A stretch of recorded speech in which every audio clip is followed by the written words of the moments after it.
I'd like to call this meeting to order, a meeting of the Plan Commission on Monday, December 14th at 6:30 p.m. in the Germantown Village Boardroom, and also can be accessed via WebEx. This meeting has been given public notice in accordance with Wisconsin Statute Sections 19.83 and 19.84 in such form that will apprise the general public and news media of subject matter that is intended for discussion and action. Roll call shows all commissioner members present except for Mr. Williams, who is excused. At this time, anyone that wishes to come forward for public input or public appearance is welcome to do so. If you are here to speak on any of the public hearings that are on tonight's agenda, I would ask that you wait until each of those items come up under new business for the public hearing that you're here to speak on. But if there is anyone else that's in the audience or with us via WebEx, you're welcome to have public input and public appearance. Is there anyone wishing to come forward? I believe Mr. Cheshire was going to speak. So, Jerry, you're up. Thanks. Hello, everyone. I just wanted to make a comment regarding the Hindenburg Estates, the final plan approval before you tonight. In regard to the approval of the subdivision going in, there was one of the conditions was to provide an adequate landscape buffer on the east side of the property between Hindenburg Estates and Heritage Hills. I don't see anything in the recommendations that kind of talked about the landscape buffer that Meridian prepared, and at least talked to several neighbors regarding that was dated, I believe it's October 22nd of 2000. The only landscape plan that is referenced within those documents happens to be one that's dated 8/7 of 20. So I guess I wanted to bring that up and request that somehow, at least I did not see how that specific plan on that east side was tied into the agreement. Okay. Perhaps that could be discussed at the time that it's under new business, and we'll bring that forward. I'm sure David or myself or Mr. Kimler will remember to mention that during that discussion. So thank you for coming forward.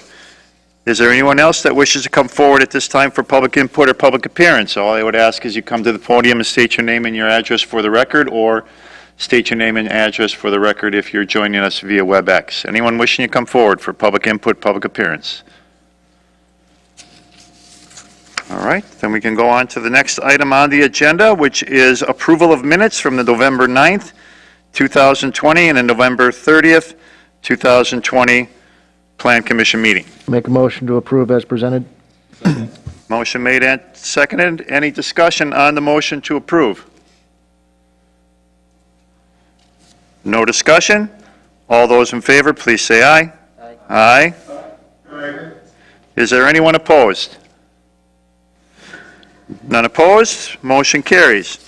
That then takes us to our first item of new business. Starts with new business item A, Sundance Inc., agent for Marshall and Diane Peebles, property owner at North 96, West 18058, County Line Road, rezoning B1 Neighborhood Business Zoning District to the B5 Highway Business Zoning District, a conditional use permit for a 25-foot wetland and a 75-foot navigable waterway setback encroachment, and site plan review for a 1,786 square foot Taco Bell restaurant.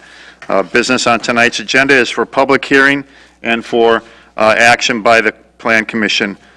The person that will be presenting and giving us information on that tonight will be Associate Planner Emily Zant. Oh, I'm sorry, and I'll be our Director of the Planning Department, Jeff Retzloff. Jeff. Thank you, Mr. President.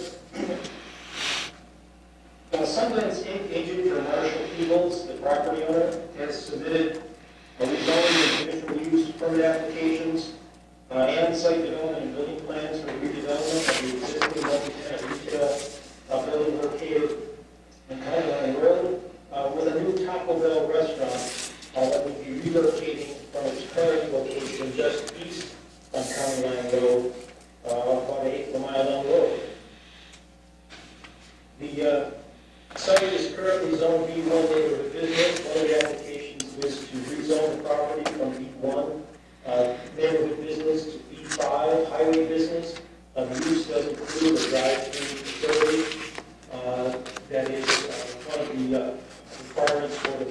B5 Highway District.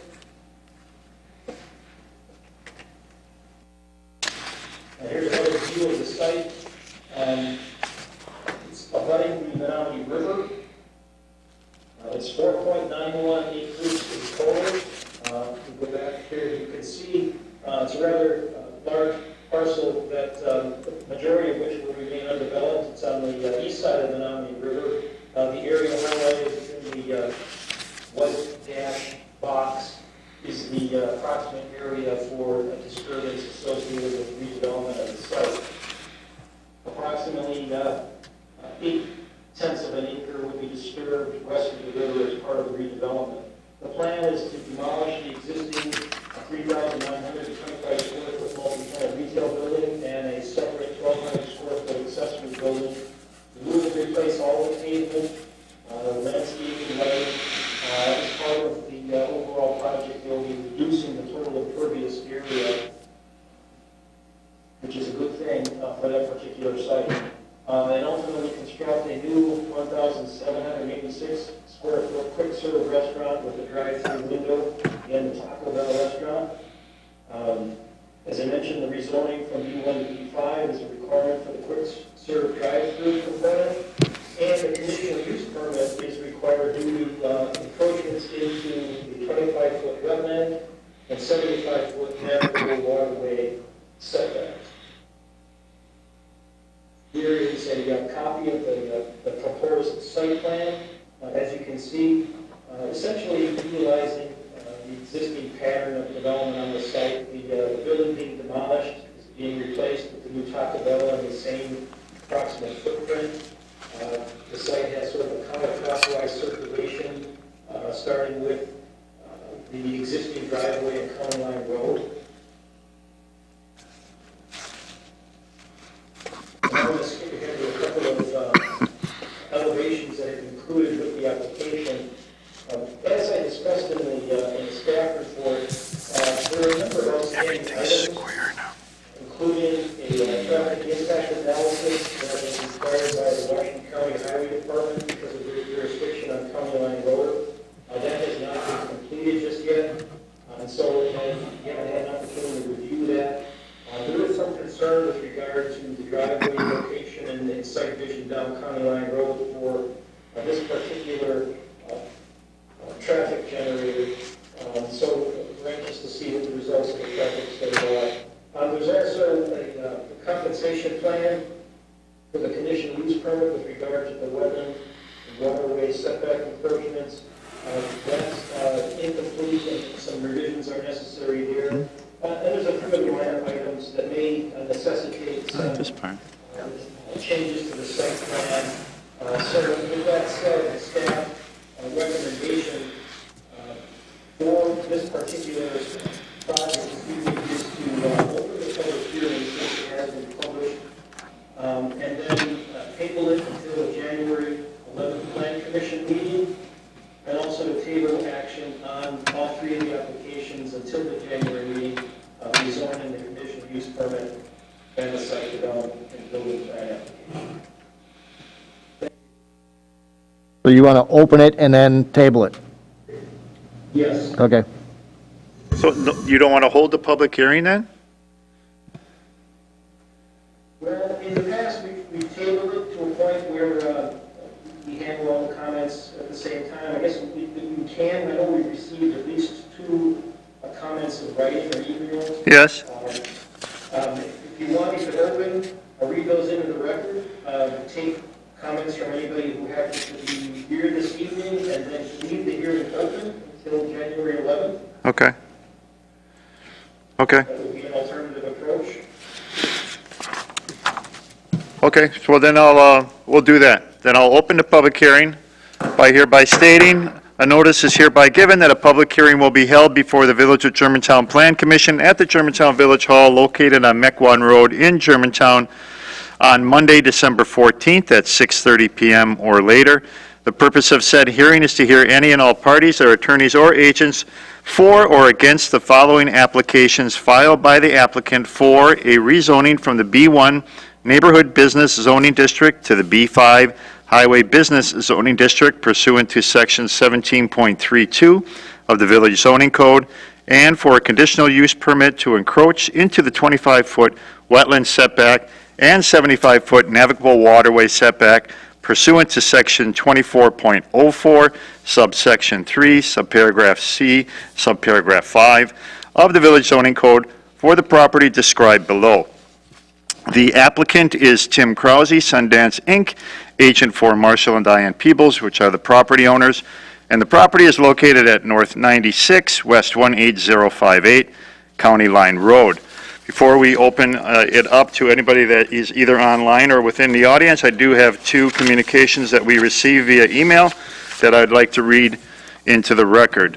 The first one was received on, it's dated December 8th, but it shows received as December 9th, and it's to the Germantown Community Planning and Zoning Services in regards to, I received the notice of the public hearing on 12/14/2020.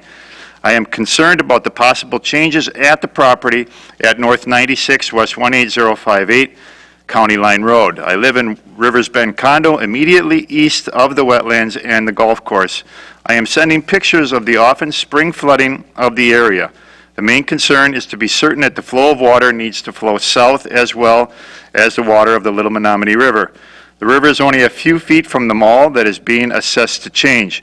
There is more than 4 to 5 inch, if there is more than 4 to 5 inches of rain in 24 hours, flooding begins. If greater than 6 inches, we have water on the back lawns of 40 condos at River Bend West. There is added water runoff from Fleet Farm, Steins, only one that has mitigating ponds, and Menards, but I presume the wetlands serve as a mitigating use. If the bridge under Highway Q remains open, the water should travel south in back of the current Taco Bell site. If the tunnel opening is blocked and there's no outlet for added stormwaters, plus other storms, there always appears to be down trees moving in that direction too. In the past, down trees have blocked that tunnel. South of Q, the water, I think, moves past the current Taco Bell site and then to the malls to the south and to Menominee Falls waterfalls and continues south. Last but not least, there are so many food places from Highway 4145 it is difficult to see a need. The traffic on Q or the danger to cross Q is extra heavy from 10 a.m. to 2 p.m., as well as the daily traffic to banks for gas and other businesses near Highway Q. The entry driveway at the new mall site for Taco Bell is also dangerous, tough to plan on left-hand turns. If you check the 10 traffic lights on Q from Division Road or Highway 4145 to the JCPenney store, that can be a maze in itself. Thank you for letting me sound off and share my concerns. As a Rivers Bend owner and many more would love less chaos these days. Life is difficult with the fears of the pandemic, threats of climate change, plus politics, and the anger of so many. Respectfully and thank you for all you are working on for Germantown. I am certain that we will all manage and endure, and that's from Shirley Engelman, who's located at West 180 North 9843, Rivers Bend West. A second communication, and she attaches photos of different flood situations that occurred depending on the rain situation at that time. We did receive another email, received today, December 14th, and it is in regards to comments for the notice of public hearing. I vote no. Don't want developer encroaching on wetland and waterway. I live in Rivers Bend condos and we get plenty of flooding too. Don't need any more. What will happen to the current Taco Bell building? And that is from Terry Blaser, located at West 180 North 9893 Rivers Bend Circle West in Germantown. And those are two for the record in regards to this public hearing. Is there anyone in the audience that came tonight to speak on this public hearing, or anyone online that wishes to make comment in regards to this public hearing as noticed? We do have Jan Miller on WebEx who would like to make a comment. Okay. Ms. Miller? Good evening, Planning Commission. Thank you for taking my comment. I'd like to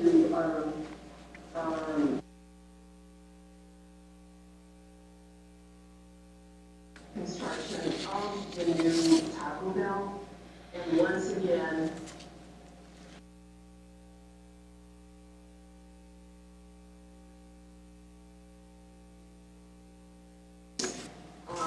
based on the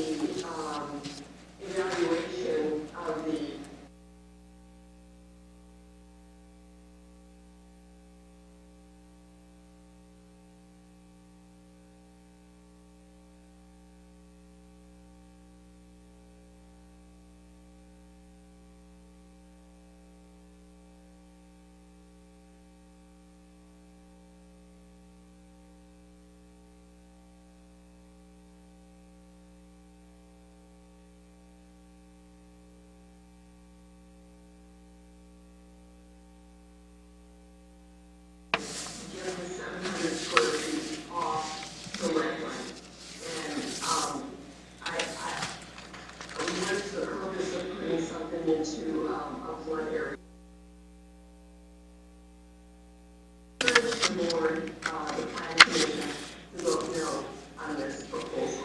Thank you. Thank you for coming forward. Is there anyone else that wishes to come forward to speak for or against the change in zoning or the conditional use permit in regards to this public hearing? Anyone else? All right, then I will not close this public hearing, but I will I'll make a motion close to it for table tonight. it. Trustee Baum. Make a motion to table this agenda until the January 11th meeting, was it, or 14th? 11th. Okay, motion made and seconded. The motion was to table, so there is no discussion. All those in favor, please say aye. Aye. Are there any opposed? Was there anybody opposed? All right, the motion carries. Next item under new business is item B, Kevin H. Banky, agent and property owner of the Appleworks Winery LLC, located at West 179 North 12536, Fond du Lac Avenue, amendment to conditional use permit number 01-13 to allow an expansion of the existing business to and use of the property as well as a venue for weddings and other events, including a 5,150 square foot building with seating capacity of 125 persons, an outdoor patio with a 900 to 1,080 square foot covered shelter, outdoor fireplace, and 35 to 50 vehicle parking lot. The action tonight is a public hearing, and for this board to take action on that, and to give us some more information on this particular item under new business, I'll turn the meeting over to our Associate Planner, Emily Zant. Thank you. This property is located on north of Fond du Lac Avenue, just west of Division Road. It's zoned A2 agricultural. To the north and to the east is RS1 residential zoning, and to the south and to the west is agricultural zoning. The Appleworks Orchard began operation in the early 1990s through 2000. In 2002, Kevin Banky purchased the property and began restoring the property and the buildings. In 2002, Banky was granted a conditional use permit for vehicle, boat, and equipment storage from the 3 accessory buildings on the property. In 2004, the property was divided with a 15-acre portion rezoned for residential development, with 3 dwellings since being constructed. In 2013, a conditional use permit was issued to Mr. Banky for the operation of a winery from the subject property.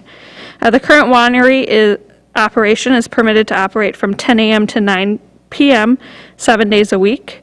The winery currently includes a 1,500 square foot tasting room and retail store, which is identified on the aerial image with a red star, and a 432 square foot outdoor patio, which was constructed in 2013.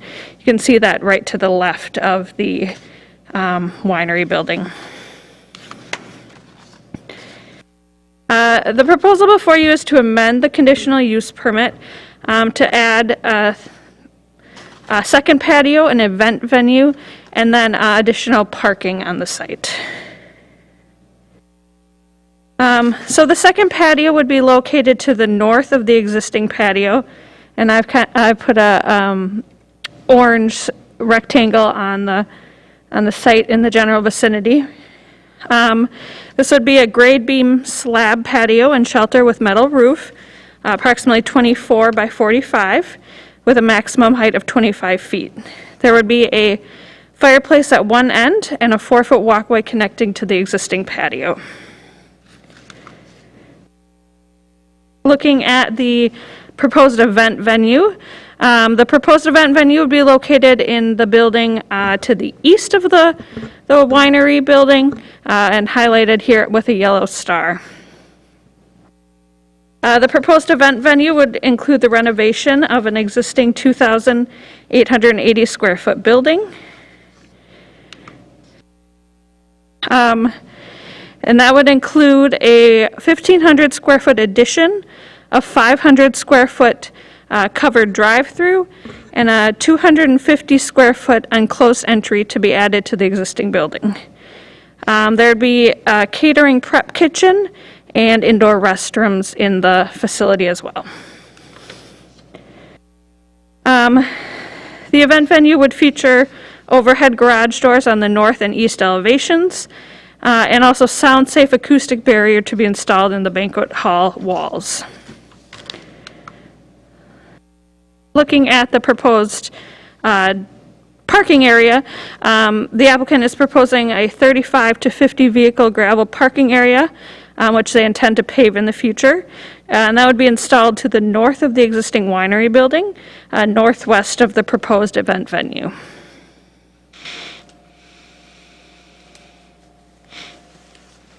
The proposed event venue will host both business events and personal events, including but not limited to weddings, anniversaries, birthday parties, graduation parties, family gatherings, showers. The proposed hours of operation are 6 a.m. to 11 p.m., which is consistent with the hours permitted under conditional use permit 1202, which is the vehicle, boat, and equipment storage conditional use permit. There is anticipated to be cleanup taking place between 11 p.m. and midnight. All music in the venue will take place inside with overhead doors closed, and would be limited and would not be, and amplified music would not be permitted before noon. All food would be catered and may be prepped in the catering prep kitchen, which is shown on the floor plan.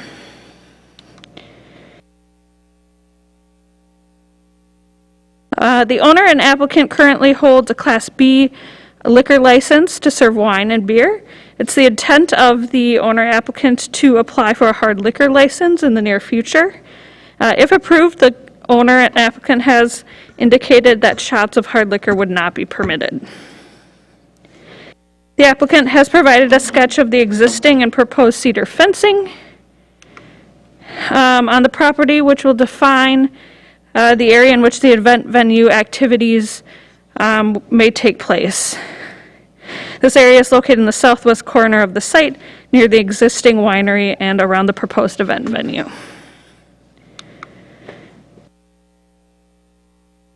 So just some staff comments. Given the history of this property and the existing use of the property as a winery, the proposed event venue is a logical step for business expansion. With that said, planning and zoning staff do have concerns about the compatibility of the use with the surrounding residential properties to the north and the east. In 2013, commitments were made to the neighbors that the winery operation would be quiet, serve no hard alcohol, and only operate until 9 p.m. The proposal being brought forward will change the character of the business operation approved in 2013. As a consequence of this proposal to expand the existing winery operation and add a new event venue, there will be a different type of patron visiting the property and the potential for additional negative impacts on surrounding property and neighbors. There are several items that will need to be reviewed and approved by the Plan Commission prior to obtaining any building or grading permits. These include scaled site plan, stormwater management plan, and preliminary building plans for the patio shelter and the barn renovation. Planning and zoning staff have notified Washington County of the proposed improvements to be made. A condition of approval has been added to the CUP requiring that Washington County approve all applicable on-site water treatment systems, sanitary system improvements required for this project prior to site plan approval by the Plan Commission.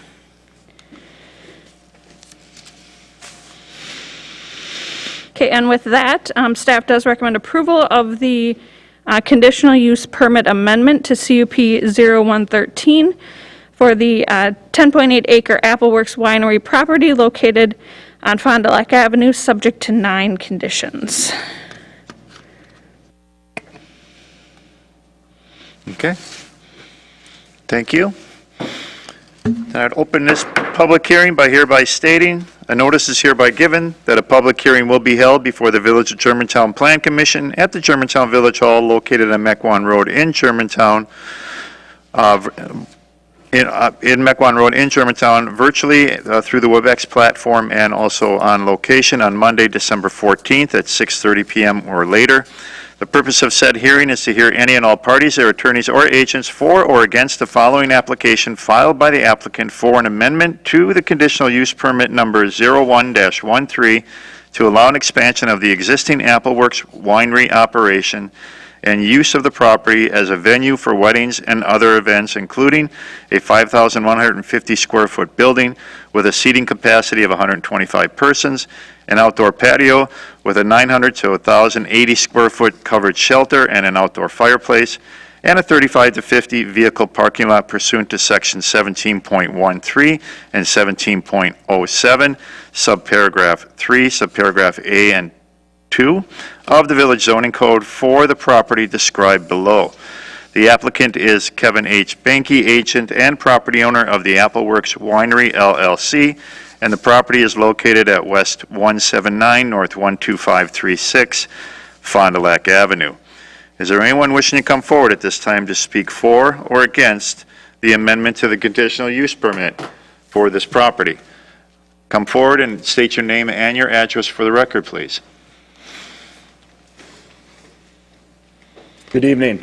Jim Malarski, W132N11373, Forest Drive, Germantown. I'm here just to support the Benke family and also encourage the board to approve his proposal. I frequent their winery. It's a lovely establishment. They're great people, great clientele that come in. In this time that we're experiencing throughout our lives, there are a lot of small businesses that aren't doing well enough to expand, and the Benke family sees an opportunity to do that, and thus in turn, if they do expand, they could be creating jobs for others that may not have it. So again, I would just like to show my support for their family and encourage you to pass it. Thank you very much. Thank you for coming forward. Is there anyone else that wishes to come forward at this time, or is anyone on WebEx that would like to speak in regards to the conditional use permit? Yes, sir. Kevin Banky, I'm the applicant, of course, and the owner, and I'm here to support my request to have this done, and I appreciate the Planning Commission favorably approving going forward with it if possible. And I'm here to answer any kind of questions anybody might have. Okay. Sometimes in person is the best way to go. Well, we do appreciate you coming in case there are any questions or anybody else has any during the public hearing portion. Okay? Okay, I am an adjacent property Okay. over to the west, and Could you please, currently zoned agricultural. You gotta come up here. We're gonna need you to come forward so that people can hear you, and also state your name and address for the record. Is that microphone here anymore? Okay, well, she's able.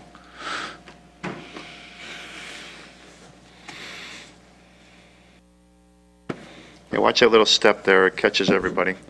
My name is Mary Franz. I reside at 4349 Hillside Road, Slinger, Wisconsin, Town of Polk.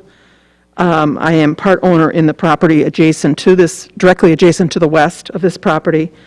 I am concerned about the amount of building or the amount of roof line, et cetera, where you have non-permeable area, and especially if the parking lot is going to be paved. Anytime that you have that amount of non-permeable surface, you're going to have unusual runoff, and you're going to affect possible farmland, not only directly adjacent, but I also owned farmland on the south side of Fond du Lac Avenue. And that would be one of my concerns, that the town, or the village rather, look at the proportion of land that is still vacant as opposed to built on with roof line, et cetera, and I'm sure you have limitations in terms of setbacks, et cetera. The other concern I have is possible lighting in the future with adjacent neighbors. I don't know that that land will indefinitely be farmland. Obviously, we might be coming before you at some point in time as well. Is that currently served by conventional septic? It is not holding tank. It's a holding tank. Holding tank. Now you own the property directly to the west? That's correct, 22-acre farm field there. Okay. You never asked me.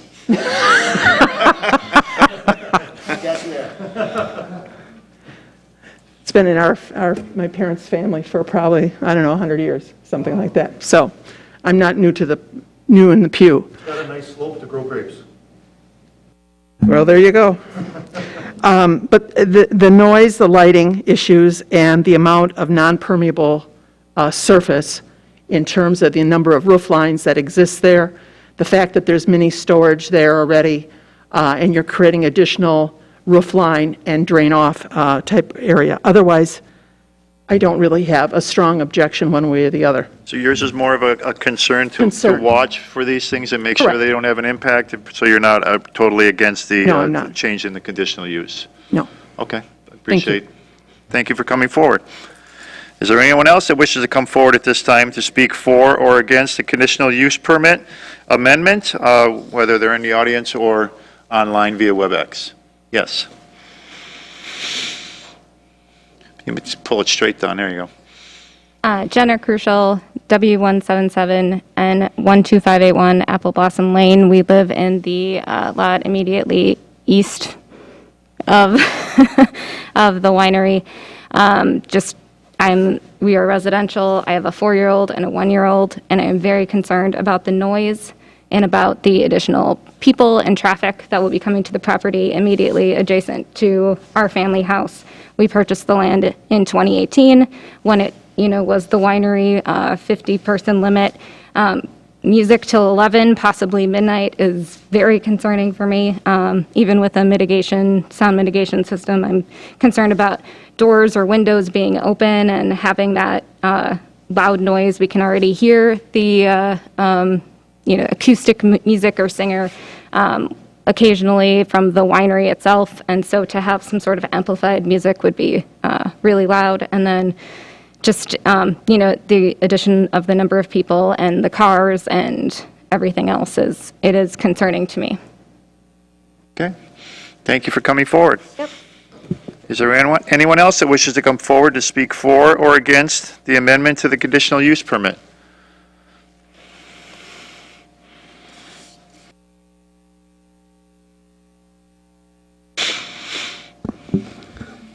My name's Randy Stanisek, West 177, North 12601, Deal Court. I own the property directly to the north of Kevin. I did speak to you several times when you wanted to open the winery. And You came to the meeting? yes, I came to the meeting and I spoke against it just because of the alcohol. Okay. I do have 4 boys that are raised in my house. Jennifer? Jenna, okay, you have family, and I know that there's other people in the cul-de-sac. My biggest concern is raising a family with alcohol and what can happen in this area. I'm directly to the north of your venue. I don't know if you could bring the picture back up, but You enter off of Holy Hill Road, correct? yes, you enter off of you enter off of, Holy Hill Road, and then into Delo Court. Yes. Yep. Yeah, so the Correct, yes. Yes, actually, if I can go to... back here. Yep, well, this is my property right here. And then Charlie, which is sitting in the back, owns this property, and he also has children at home. Charlie owns the talk, but my concern is just, I understood why you wanted to do it with the winery and the wine. I don't agree with the hard liquor and the music late at night. Well, I'm prepared to move forward with just the wine and the beer, because I think demographics have changed with, that have most of these venues. Okay? You could come to the microphone Oh. and speak, I'm sorry. Oop. So people Go can ahead, hear you Kevin. on WebEx. So I appreciate your concern, and I agree with you that a hard alcohol puts a little different dynamic on the whole thing, and I'm prepared to move forward with just the licenses I have, simply because the demographics of that age group that has weddings has changed. Hard alcohol isn't a factor as much as it was when we were younger. Hard alcohol was a big thing at events. Now it's more craft beer and craft wine, and the hard alcohol would be nice to have it, but again, there is some baggage that could go along with that. I agree with you completely. But I'm prepared to leave it as it is and see how it goes without it, because I live on the property myself. I mean, it isn't like I live in someplace else. I live right there. So, you know, it all comes from above. I run a pretty tight ship there, as you can tell. I mean, we've had a lot of people come through that winery in 4.5 years. I think you'd be shocked how many people that have come through there, and we've had absolutely no problems, because it's a different demographics, is what I said at the meeting in 2013, that it would be different. And winery wine is meant to be enjoyed with friends. It's got a little different approach than hard alcohol. So I kind of mentioned in the proposal, there would be absolutely no shots served whatsoever, and a lot of the venues have gone to that approach. We've done a lot of research on venues around, and they refuse to do any kind of shot serving to mitigate that concern that you have, which is a concern of mine too.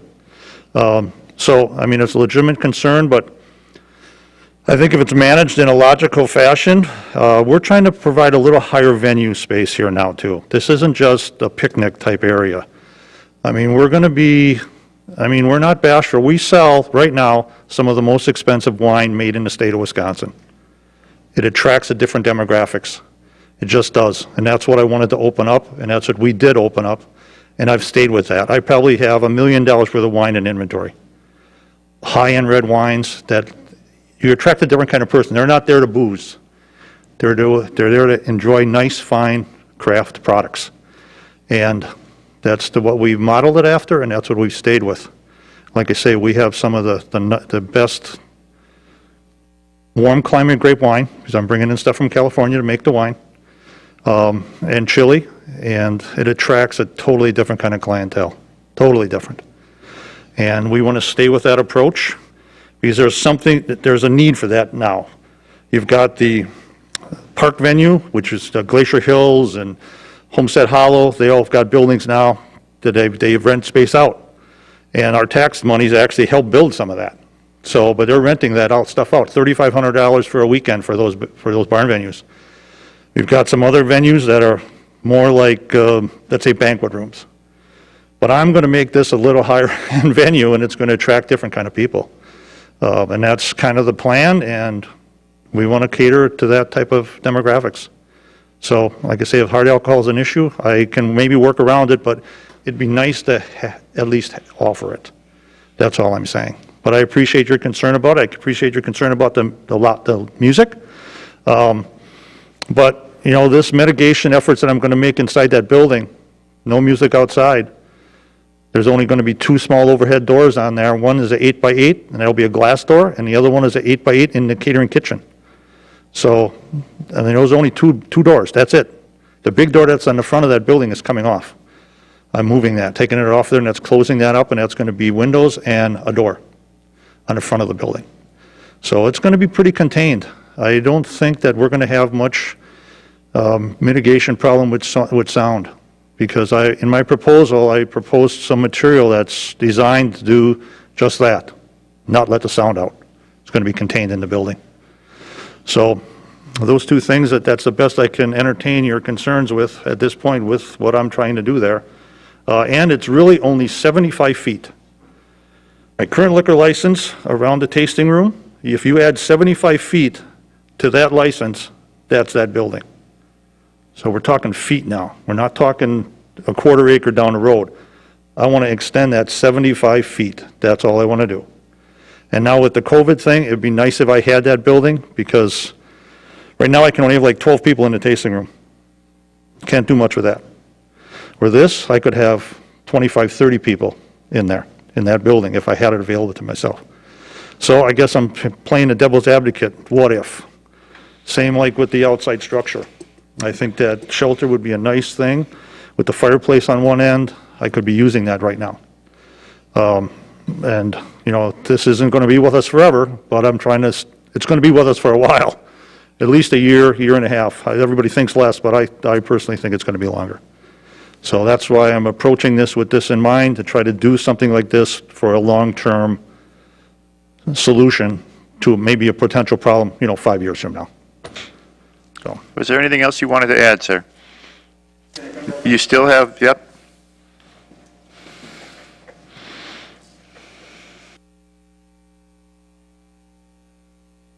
Well, I do want to say you have held your word on what you've done in the past. Thank you. You have. Again, I just go back to my biggest concern, there's just more people, more alcohol, and there's still kids in the area. That's my concern. I understand. What you've done well. Thank you. So I have to say. All right, thank you for coming forward. What was your concern about the sound that's already out there? The sound really hasn't been bad, No. okay? I mean, do I hear it at times? Yeah, but it's not bad. My concern is if you have bands at a wedding venue, that type of thing, is the sound still going to be contained? What about additional parking? I mean, it's just, there's a lot. I think you're trying to add a lot to this. Okay. What you have now is good, The sound you had heard now is, we started playing outside. We never used to play outside. right? But when Gales, we never used to play outside, but when Gales opened up the pavilion, I was like, wow, they can play outside, why can't I? Because initially I said I would keep it inside, and we did, till that happened. And once the Gales started playing outside at the pavilion, I go, I'm going to play outside. So before that, you probably didn't hear anything. But after that point, we played outside, acoustical car on the patio type of thing. So that's probably what you heard. But no, you haven't. And before that, you probably heard nothing. But this is going to be completely inside. Nothing's outside for sound. And I think that's, like I say, I live there too. I don't want to hear it. So I'm going to do everything I can to eliminate it if I could possibly could. Is there anyone else that would like to come forward to speak for or against the amendment to the conditional use permit? Please state your name and your address for the record. Kirk Will, W177N12604, Apple Blossom Lane. So I am Jenna and Sam's neighbor, so I am the property to the northeast that the planner said might negatively be affected by this. I just have some concerns about it. Mainly, they've already been kind of addressed, the vehicular traffic. I've lived there since 2009, so I've been there 11 years.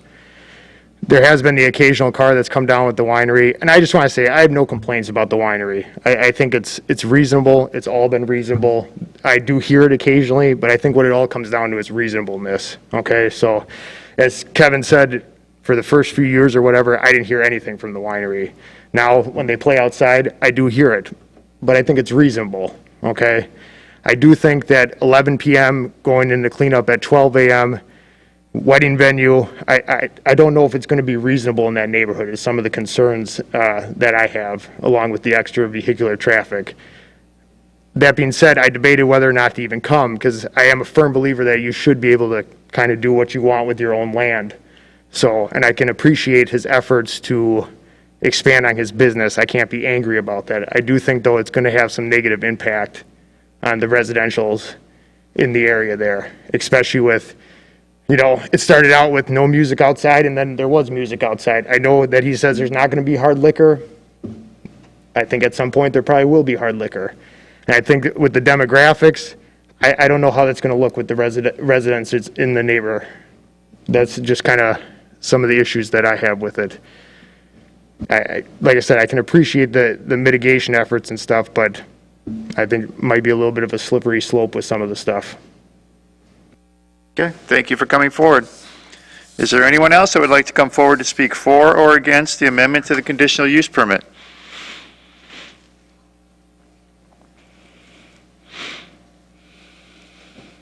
My name is Charlie Reyna, W177N12607, Delacorte. I live by Randy, which is north. Kevin, nice to meet you. I'm the new kid on the block. I want peace with all the neighbors. I'm here, and what stands out the same is the alcohol, the late night at 11 p.m. closing by 12. I hear the music. I'm cool with it. It's not really that loud. I can hear it real nice and clear at my house, but it's not where it's, you know. So it's okay. But I just see in the traffic at that hour, and all the headlights and stuff, and the alcohol. I have a 10-year-old, a 20-year-old, and grandpa and my wife and I living there at the house. So we searched high and low for this property. We went everywhere in the country looking for the ideal spot, and we found it. And being in the country, we would want that peace, quiet, and all that. Yes, yes, I'm north, right behind the pine trees. I'm on the other side of your land. I'm the new guy there, and I have nothing to say about your facility there. It's beautiful. But the place we picked there, again, once again, the alcohol, the lights, the more traffic, and all that is kind of defeating the purpose why I purchased the place. So my concern is just the music at that hour is going to be amplified. I believe it's going to get a little louder, if anything, not quieter. So that's my concern. Okay. Thank you for coming forward. Is there anyone else that would like to come forward to speak for or against the amendment to the conditional use permit?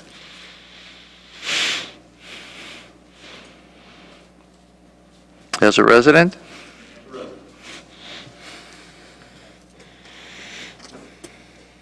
I'm Rick Miller, North 120, West 15241, Freistadt Road, Germantown. I'm speaking as a resident. I'm also a trustee, but I'm not here on that behalf right now.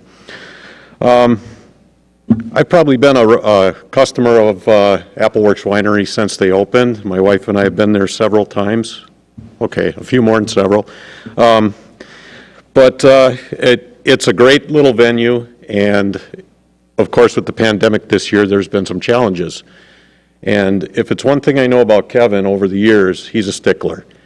And whatever the rules are, whatever you put down for him tonight, that's what he's going to adhere to. There isn't going to be any stretching, anything like that. I think this venue is going to be a nice addition to the winery. I also think the outdoor pavilion would be a nice add as well, just because that people want to be outside as much as possible. And especially in the pandemic year like this, he's had to make a lot of accommodations in his parking lot and things like that in order to just keep business going. And with this being a little bit more permanent, I can see that that's going to be a nice addition to the place. The venue is fairly small when it comes to wedding venues, and there's really nothing in this area that really fits that small piece. And I know Kevin wants to do more of a top-end thing, so I don't see much competition around the area for this as well. So I really think that this is going to be a nice addition to the community. It's different. It's something different. The winery was different when it first came. And I think that this would be a nice addition to the winery. Okay. So, thanks. Thank you for coming forward. Is there anyone else that would like to come forward to speak for or against? I just have a question. How frequently does the village review a conditional use permit? In other words, once a conditional use permit is offered, is there a reviewing process that takes place on an annual basis, every 5 years, or is it a done deal? It's in place as long as all the conditions of that use are met. If we get complaints or have recognition of uses that are outside the perimeters of the conditional use, then it can be reviewed and revoked. But we don't patrol it. We usually count on other people that are near it or being impacted by it to bring it to our attention. You're welcome. Okay. One person online would like to add to the public hearing. Go ahead. Hi, this is Dan Miller, W151 and 10297, New England for Hoopla. I'd like to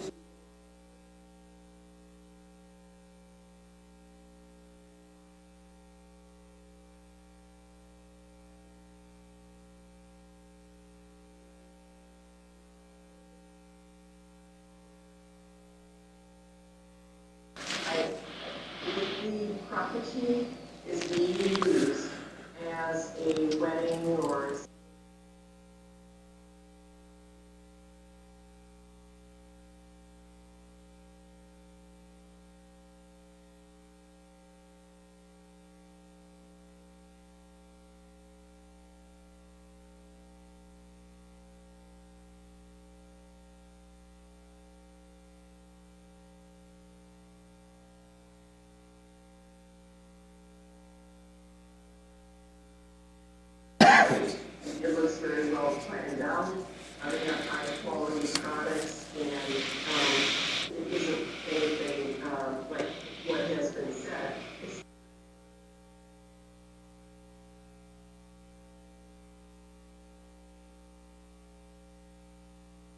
Thank you for coming forward. Is there anyone else at this time that would like to come forward to speak for or against the amendment to the conditional use permit? Anyone else? Okay, with that then, we'll close this public hearing. Thank you. Thank you, Mr. Bank, for coming forward like that. I appreciate it. And Board, it's now up to new business item B, which is Kevin H. Banky, agent and property owner of the Apple Works Winery LLC at W179 North 12536 Fond du Lac Avenue for an amendment to a conditional use permit number 01-13 to allow an expansion of the existing business to and use of the property as a venue for weddings and other events, including a 5,150 square foot building with seating capacity of 125 persons, an outdoor patio with 900 to 1,080 square foot covered shelter, and an outdoor fireplace, and 30 to 50 vehicle parking lot. I'll make a motion to approve the conditional use permit as presented with the 9 conditions. Motion made and seconded. Discussion on the motion to approve. Trustee Baum. Mr. Banky, I am concerned about the sound.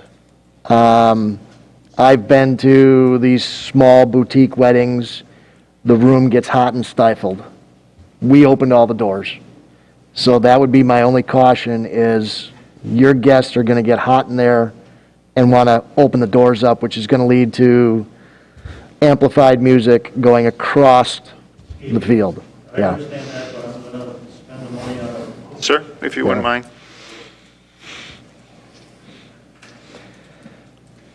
I agree with you, that could happen, but I'm going to spend quite a bit of extra money putting in a very nice HVAC system in there to control all that. Okay. I mean, because I've been to venues too like that, all of a sudden it's 90 degrees. Yeah. Everybody's got the doors propped open with chairs and everything else they can do. Right. I'm going to try to not let that happen. Okay. As far as the traffic goes, the headlights into your house, into your windows, if that becomes a problem, I'm sure we can get bushes planted to block it. We can get berms put in. I'm sure we can get Mr. Banky to do that. Traffic on 41, 45, 145, it's hit or miss. It's high, it's low. We're talking 50 cars. They come in roughly the same time. They leave at various times. I don't think it's going to be a lot of disruption to that road system. So if it does become an issue, please contact the planning department and we can address it when it becomes that way. If it becomes You that guys way. brought up traffic, you know, that's a private road you're on, you could put a gate on it. That's what I would do. That's why I set it up that way. Three, Yeah. you should get together and put a gate. I wouldn't put a gate on. I would try and work to have a sign put up there. Well, private there are road. signs that say private road on Apple Blossom Lane. Yeah, But that's part of the subdivision. This village doesn't own that road. right. So they could put a nice gate up there, and at night, it could be closed. But a gate becomes an annoyance for the residents. Yeah, but they all got So- openers in their cars now, you just press the button. It's an annoyance, it's a cost to them. Yeah, so it's an annoyance and it's a cost. I don't see this venue getting out of hand. I've designed a bunch of wedding facilities in the past few years. They all want this destination wedding, the wineries, the vineyards, the barns. They all have to stay small. If they grow too big, they lose their intimacy. So I don't see this growing beyond that. I personally don't have a problem with the alcohol issue, but he's willing to forego it, so I'll leave that stand. So that's all I have to say. Further discussion on the motion to approve. Mr. Kimmler. The permit as we're seeing it tonight, can the music go until 11 PM or is the venue closed at 11 PM? Or Well, both? Both. When it stops, that's it. And is that on par with other small venues like this in It the is. area? A lot of them shut down between 10:30 and 11. They stop any kind of entertaining between that point, and then the rest of it is trying to get people out of there. That's kind of why I went with that time frame, based on quite a few of the other ones that I've looked at. And my daughter's getting married in September, so She's done research, and she wants to have the wedding there, so that's why I'm pushing right now to get this thing approved, so I can build it and be done with it. That'll be the first venue there.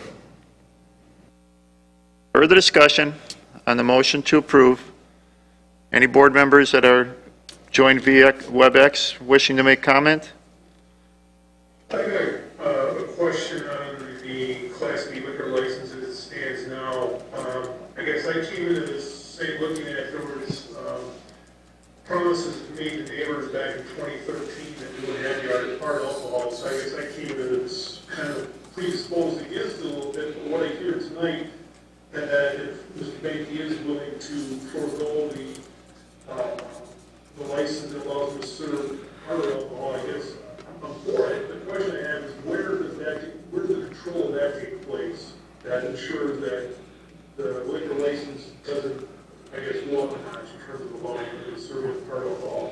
Well, the big thing with the liquor license is there's none available in Germantown. I have to buy one if I want one, and they're 10 grand. And I'm not convinced that I want to spend 10 grand on a liquor license right now. That's the issue with the liquor license. I mean, the only way I could have hard alcohol there is if I spent the 10 grand for a license and bought it from Germantown. That's per state regulation of per capita people. Yep. So that's the issue. There isn't one available even. So if I wanted it, I'd have to spend the 10 grand to do it. In theory, if it was available, I mean, as this stood when I read it, that was the plan to serve hard alcohol. Yes, I don't want it to, like the winery itself, I don't want to change that tasting room. I don't want hard alcohol in that tasting room. I want the beer and the wine. That's why I opened the winery, and that's why I'm staying with it. But the hard alcohol would only be exclusively for the venue space. But like I say, I'm not sure that I need it at this point because of the type of clientele I want to attract. I mean, it'd be nice to have it, of course, but it wouldn't be it wouldn't kill the game plan. Further discussion? I have a question. Go ahead, Mr. Leszewski, you still have the floor. So I guess at the end of the day, is anything in this, I guess maybe more of a question for Jeff, that would preclude, when we have to add an amendment that the conditional use permit is only for a Class B liquor license. Well, I have two. I have a Class B wine and a Class B fermented beverage license. I have two of them right now, two Class B licenses. And I guess, You're asking the question, Mr. Leszewski, if that's possible to put as part of a conditional of the use? yes, that the liquor licenses remain as they are today. I mean, it's hard to pin, you know, like, it's in a kind of a way, if the thing does, if I can't generate enough revenue out of that with those two licenses, I might be forced to try to get it. So I think to put that in there forever is a tough thing to It would be do. forever, you could come back forward for I another could, amendment. because like at Homestead Hollow Park, all these other places have art alcohol, so I'm gonna compete with these other venues, and they all have it. So to say right from the get-go that I could never get one, But I at the think same that, time, you're stressing that you want to make it a better, I do. higher I end do, place. but, you know, as time goes on and demographics and society changes, I have to be able to adapt to that. And to handicap me in a way that I could never get it if, let's say, we find out that I can't generate enough revenue out of it without that, that could be a detriment. I'm going to think spend it a would lot of be a- money to set this up. This isn't a, you know, cheap date. if it would be a condition of this particular amendment, it doesn't mean it's forever. You could come forward and request an additional amendment later if To you get it. feel that you need it. Okay. As long as that would be in there, I could work with it. Okay. I get nervous when it's like forever type thing. It's not, it would not be forever. It would be along the same lines of how you're trying to amend this conditional use. Okay, It would be within those Okay. parameters. okay. I do have a question for the planning department. Based on how the conditional use currently is stated, I haven't seen what the new one is, so. all right, does it allow, or does this one allow for any outside music?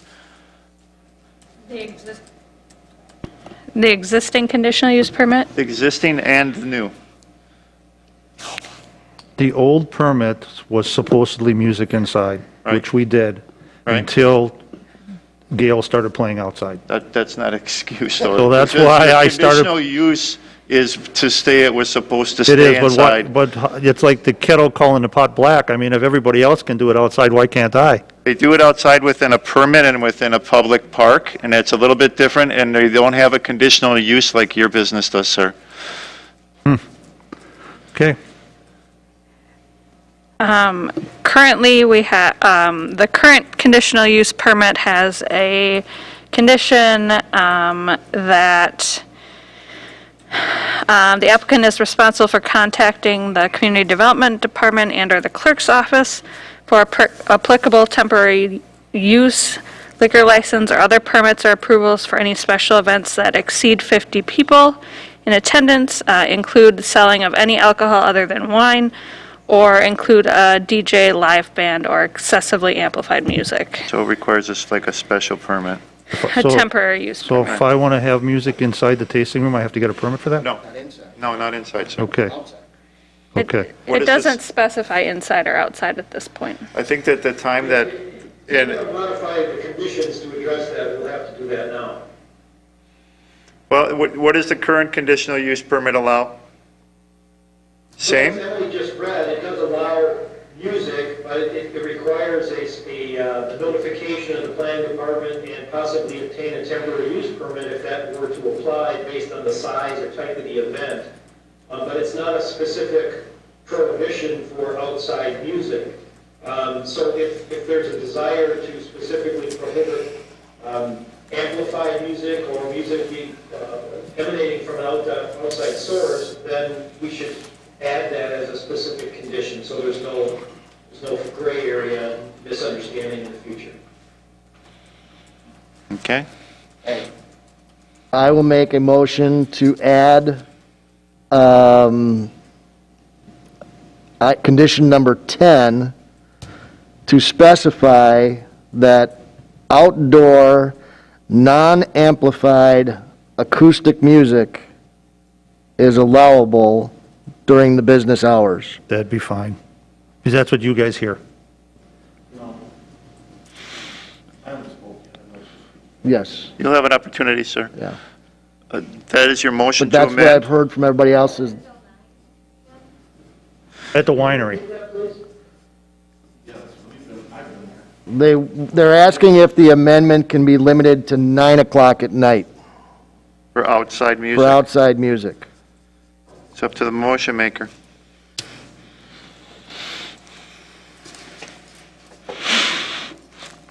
I'll say outdoor music till 9 o'clock. Okay. We have a motion to amend. Do I hear a second? Motion made and seconded to amend. Discussion on that motion to amend. Mr. Kimmler? What, so the outside music you have right now, that's not amplified at all? Even if someone's playing acoustic guitar, they're not I using mean, an amp or a the microphone? amplifier is this big.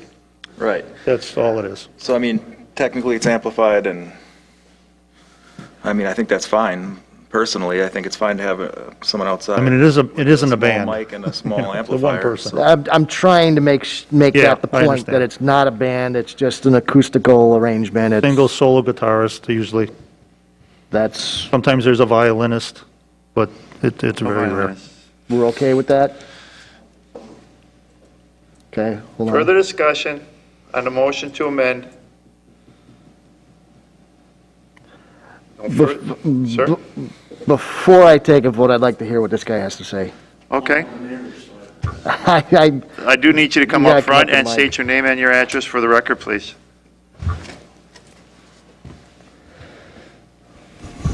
I'm Gary Schwind. I'm at W177 N12586, Apple Blossom Lane.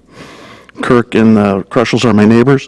If you can put the diagram, do you have that diagram? I was listening to part of the meeting.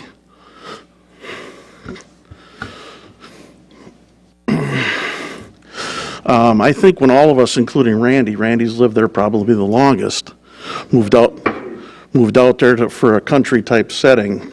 And I think as things have progressed since we've lived there, there's things that have happened that we've tried to accommodate.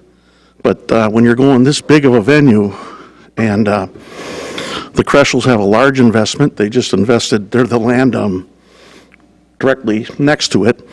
Kirk has been there since, how long, Kirk? 11. I've been there since 12. That's not why I moved out there. We all moved out there. Homestead Hollow, that's great. That's a park. Apple Blossom Lane is not a park. It's a private road, 3 residences, all high-end houses. I don't want to have people out there singing and dancing until 9 at night. I just think it would wreck the ambiance of what we have going out there. So it's a big concern. I'm sorry I'm late, but my wife was pushing me to get here on time. And not that Kevin is not a good guy, but I think a lot of us overlooked the Apple Winery because of the size of the venue. Now we're going to a larger scope. And I think that, based on what you see here, it's not made for that. It's not a park. It's not a bar. It's not a wedding venue. It's a real private, secluded area that we would hope to keep that way. I don't know if anyone else agrees with that. Their house would be right here. So I guess the other thing is, pardon me that I didn't know, is we were all kind of shocked. All of a sudden, the big red building shows up, and nobody knew anything about it. I think if you wanted your neighbors to buy into something, you might want to contact them and say, hey, this is what I'm thinking of doing. You guys all bought your properties from me. I was the one that profited from it. And just like this venue, Kevin's going to profit from it, not us. We never knew it was going to be there. I don't think we ever expected it to be there or want it to be there. Okay. Thank you for coming forward. Thank you. Further discussion on the motion to amend.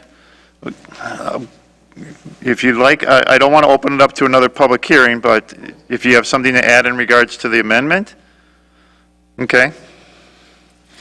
It's actually a direct question to Kevin. The building you put up next to your house, which is not on this picture. Correct. Is that the venue for, it is okay, not. that's not. It is strictly storage for my stuff. Okay, My cars. Come to the microphone so okay. people are- That was just my Yeah, question. no, Okay. it's strictly, I can give you a little history on that.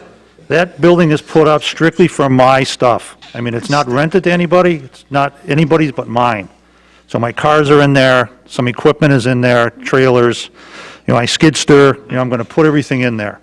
And I got permission to put that 4th building up in 2003, long before anything happened here. So I exercised my right from a conditional use permit that I got in 2003 to put that building up so I could store stuff in it. So it's my stuff going in there. And nobody will ever build over there now either. So, I mean, nobody's going to bulldoze that building down someday. If I ever sell the property, probably not. My daughter will probably take it over, but nobody will ever build there. And it's really landscaped in such a way, it's hard to see. It's behind trees. Well, you can see it, of course. It's red, and you're going to see it. Where's that building at now? On that picture, where's it at? It's right here. Right here. Here's where it is. Okay. All right. Further discussion on the motion to amend? No further discussion? All those in favor, please say aye. Aye. Oppose? Aye. Motion fails. Back to the motion. Further discussion? Tony, you were bringing something up. It sounded like you were going to make a motion, or if you refresh me on what it was, I'll make a motion. For subject to those changes in your license committee, Yes. concerning the part of the ball. Okay. Yeah, I'll make a motion that the hard liquor license aspect of this conditional use be limited to the existing wine and beer at this time. Motion made to amend. Do I have a second? Second.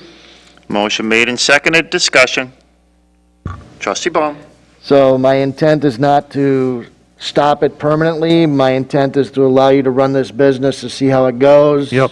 And then we all have a chance to see whether we have the tolerance to Okay. go farther. That'll be fine.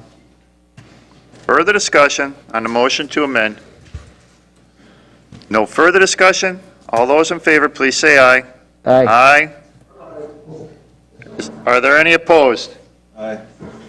One opposed. Motion passes. Back to the motion as amended. Further discussion? Does everybody understand where we're at now? No. He can open up a wedding venue. He cannot have music outside. He can only have beer and wine. Amplified music outside. No, you, Can't have any music outside. that's not true. Not at the venue building. Correct, not at the The venue. tasting room would be like it is now. Right. Okay. Yep. They can have it with, depending on the number of people, and it's not supposed to be amplified or the size of a band. And if there is that type of venue he wishes to hold, then he has to come into the village and talk to the planning board about that, meaning Jeff and Emily, and then they decide if a special permit is required for whatever that plan is for that particular event. If it's at the tasting room. Correct. Yeah. Further discussion? All those in favor, please say aye. Aye. Aye. The We're whole voting thing. on the motion. The whole thing. Are there any opposed? None opposed, commissioners? Motion passes. Just for everybody that's in the audience, first of all, thank you for coming. Thank you for speaking. I appreciate it very much. I appreciate your input. This will come before Village Board. At what meeting, Jeff? Or Emily? The first village board probably in January. Okay, so it'll be before the Village Board in January, January 4th. If you have concerns, talk to your trustees, call me. Come to the meeting if you can, or you can always come in via WebEx and have opportunity to speak there during the portion of public comment. There will not be another public hearing. Tonight was a public hearing for this, but there will be opportunity for those to speak, and it'll be before the whole board to vote on. This does not make it so. This just moves it forward to the village board for them to consider and vote on. Are there any questions? You will, during the public comment, you could speak, absolutely. Any other questions? Again, appreciate you coming. Thank you for Thank spending you. time with us. Thank you, Mr. Benke, for coming as well and answering all those questions. I appreciate that. Next item on new business is item C. Keller Inc., agent for Ashbury Woods Condo Association, property owners located at West 172, North 11000, Division Road in Ashbury Lane. A site plan and amendment to a conditional use permit 4-87 for additional recreational amenities to the Ashbury Woods condominium common area, including pavilion, dog walk area, an improved basketball court, and playground. There's tonight's agenda listing a public hearing and action. To give us more information on this new business item, I'll turn the meeting over to Community Development Director Jeff Retzloff. Thank you, Mr. President. The Ashbury Woods condominium neighborhood is approximately 24 acres in size and located south of Mequon Road, south of the Village Hall, Library, and Police Station complex. It is located, as shown on the screen, between Division Road on the west and Western Avenue on the east. The zoning is RM1 multifamily, and surrounding zoning to the north institutional, senior housing, Gables to the south, and single-family residential to the east and to the west. Reviewing property representing the Ashbury Woods Condominium Association is seeking approval of amendment to the existing conditional use permit 4-87 and site development plans for the modification or renovation of their common area. Ashbury Woods, or Ashbury Meadows as it was originally known, back in 1987 was approved as part of a conditional use permit as one of our first planned developments. This was approved prior to our current planned development district zoning provisions. And so it was approved as part of the, or under a conditional use permit.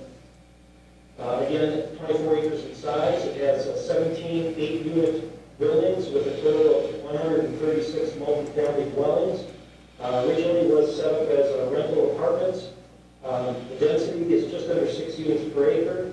And it was approximately in 2008, I believe, when the rental apartment concept changed to a condominium ownership.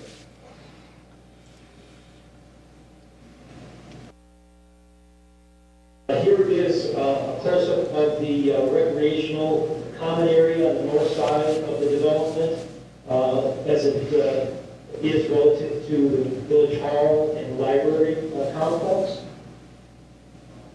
The proposal is to renovate this existing area. The swimming pool area to the right will remain intact.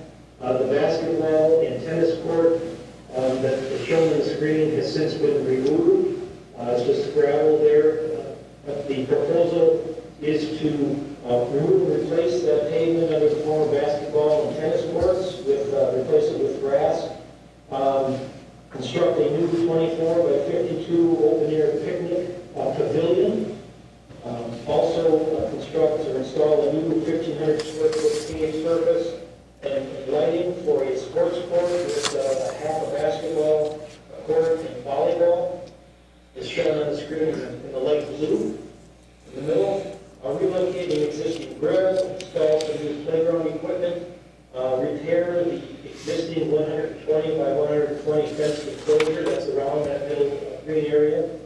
And also add a new feature, adding a 60 by 60 foot fence enclosure for a dog park off to the west that would be connected by a new path through the wooded area between the existing fence enclosure and the new dog park. We've got a couple of graphics here, the rendering of the proposed pavilion.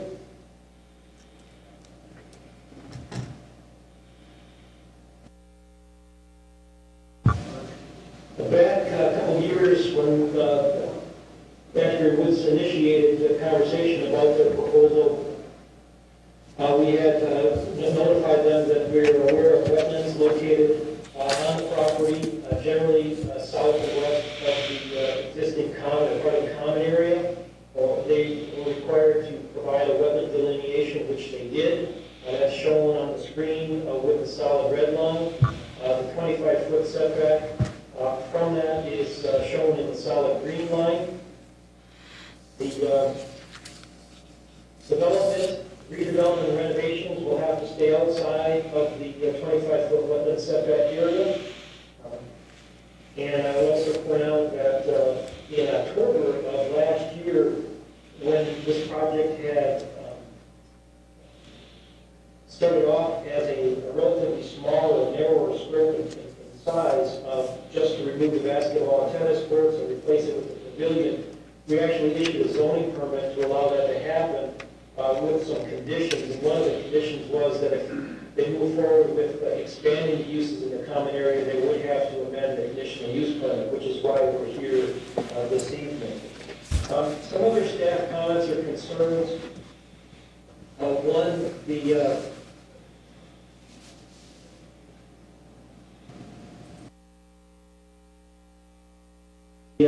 basketball court in this vicinity here has some full-mounted floodlighting, and it's shown here on the south side of the game court.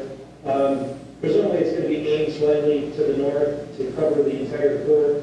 Staff is recommending that we reorient the lighting to the north side so that any lighting or glare is shown or cast into the wooded area as part of Ashbury Woods and not to the north as part of the public complex, the library and village hall complex.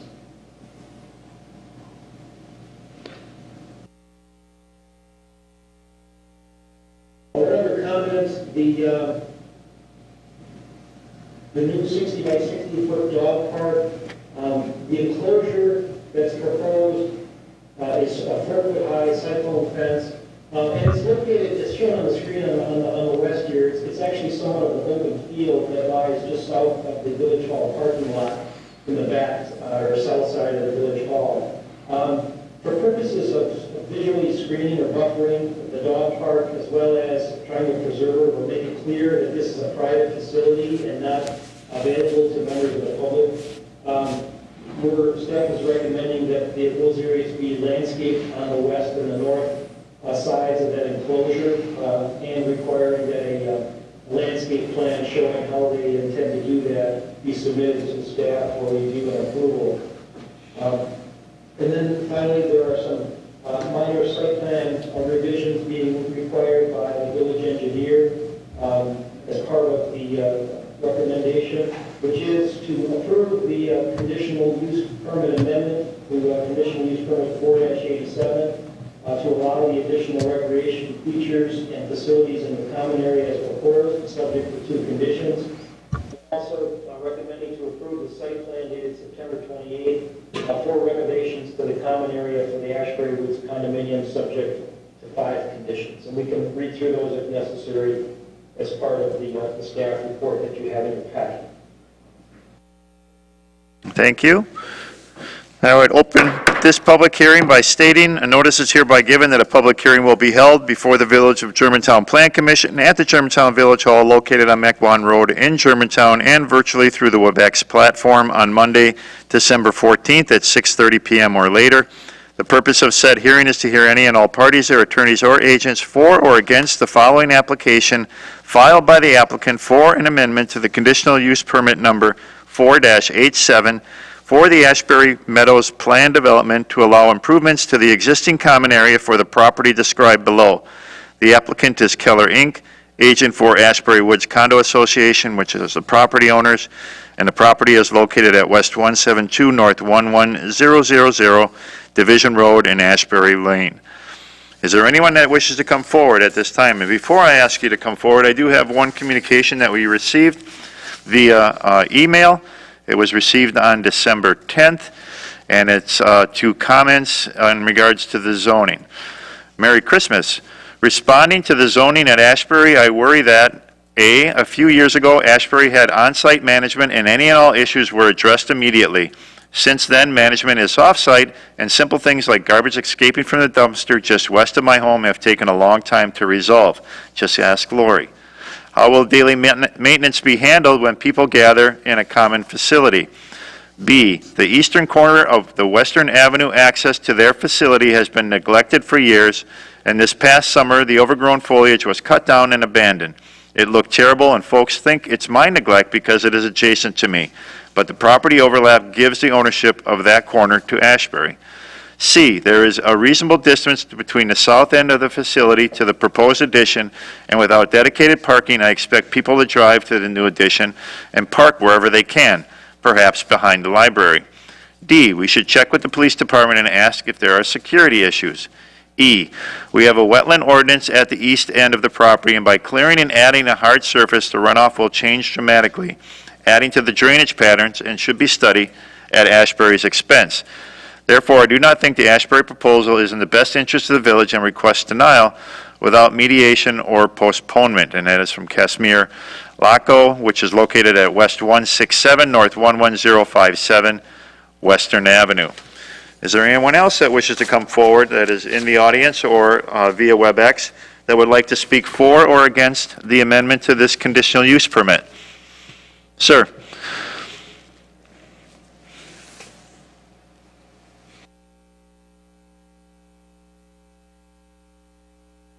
Casey Gabrielson, representative for Keller, the builder. We can definitely present the landscape design plan for the east and, or for the west and north sides for that dog containment area. And we can definitely move that light pole to that north, that's not a problem. That's pretty simple changes. In terms of the drainage issue from the concern from the resident, there's actually less hard surface than there was before. By quite a bit, almost 4/5 less than before. So there should not be any issues in terms of the drainage. We've actually improved that issue. Okay, thank you. Is there anyone else that wishes to come forward to speak for or against the applicant for the amendment to the conditional use permit? Anyone wishing to come forward to speak for or against? Nobody online? One last time, is there anyone wishing to come forward to speak for or against? Then this public hearing is now closed.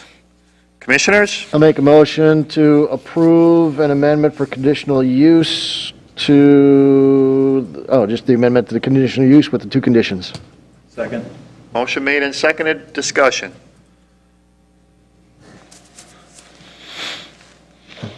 No discussion? All right, then all those in favor, please say aye. Aye. Are there any opposed? None opposed, motion carries. Next item under new business. Thank you for coming. No, I got another amendment here. What's that? Action on the site plan? We got the site plan. Oh, I'm sorry, go Part ahead. two. I'll make a motion to approve the amendment to the conditional use plan for the site plan with the 5 conditions as presented.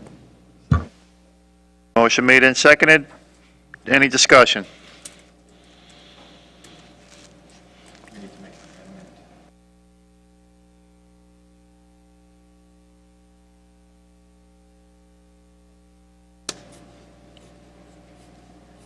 Any further discussion on a motion to approve the site plan? No discussion? All those in favor, please say aye. Aye. Are there any opposed? None opposed, motion carries. Now we can go to new business, item D.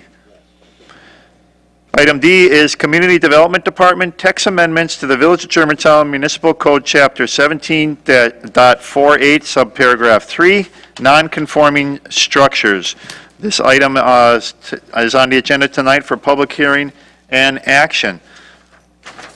I'll turn the meeting over to the Community Development Director, Jeff Retzloff, to give us some information and background on new business item D. Thank you, Mr. President. The proposed zoning code amendment is to section 17.48, existing non-conforming structures, a portion of the zoning code.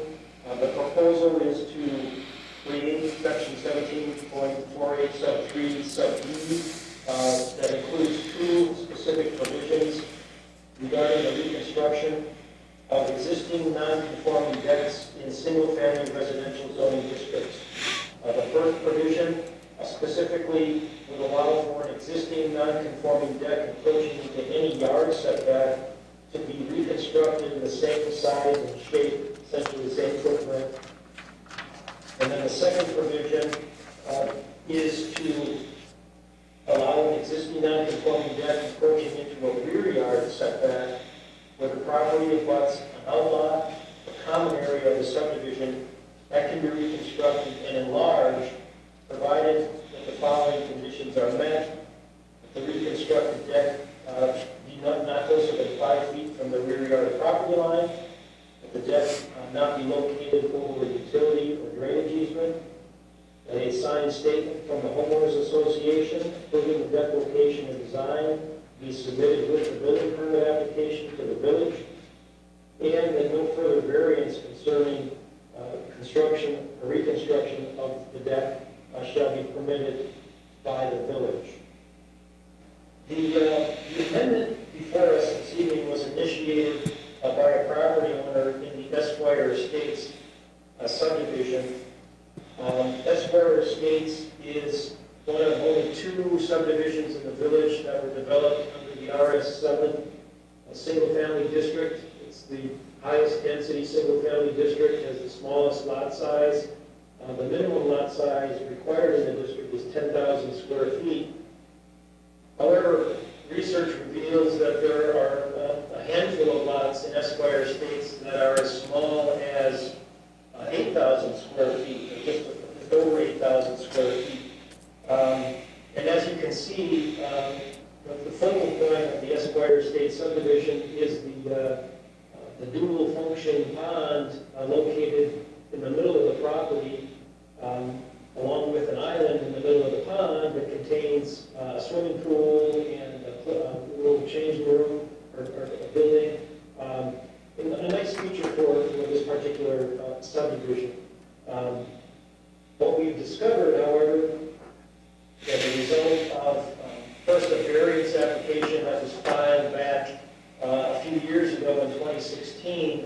And again, in response to the current property owner's request, is that there are a number of properties abutting the pond where they have existing decks that are non-conforming with respect to the rear yard setback.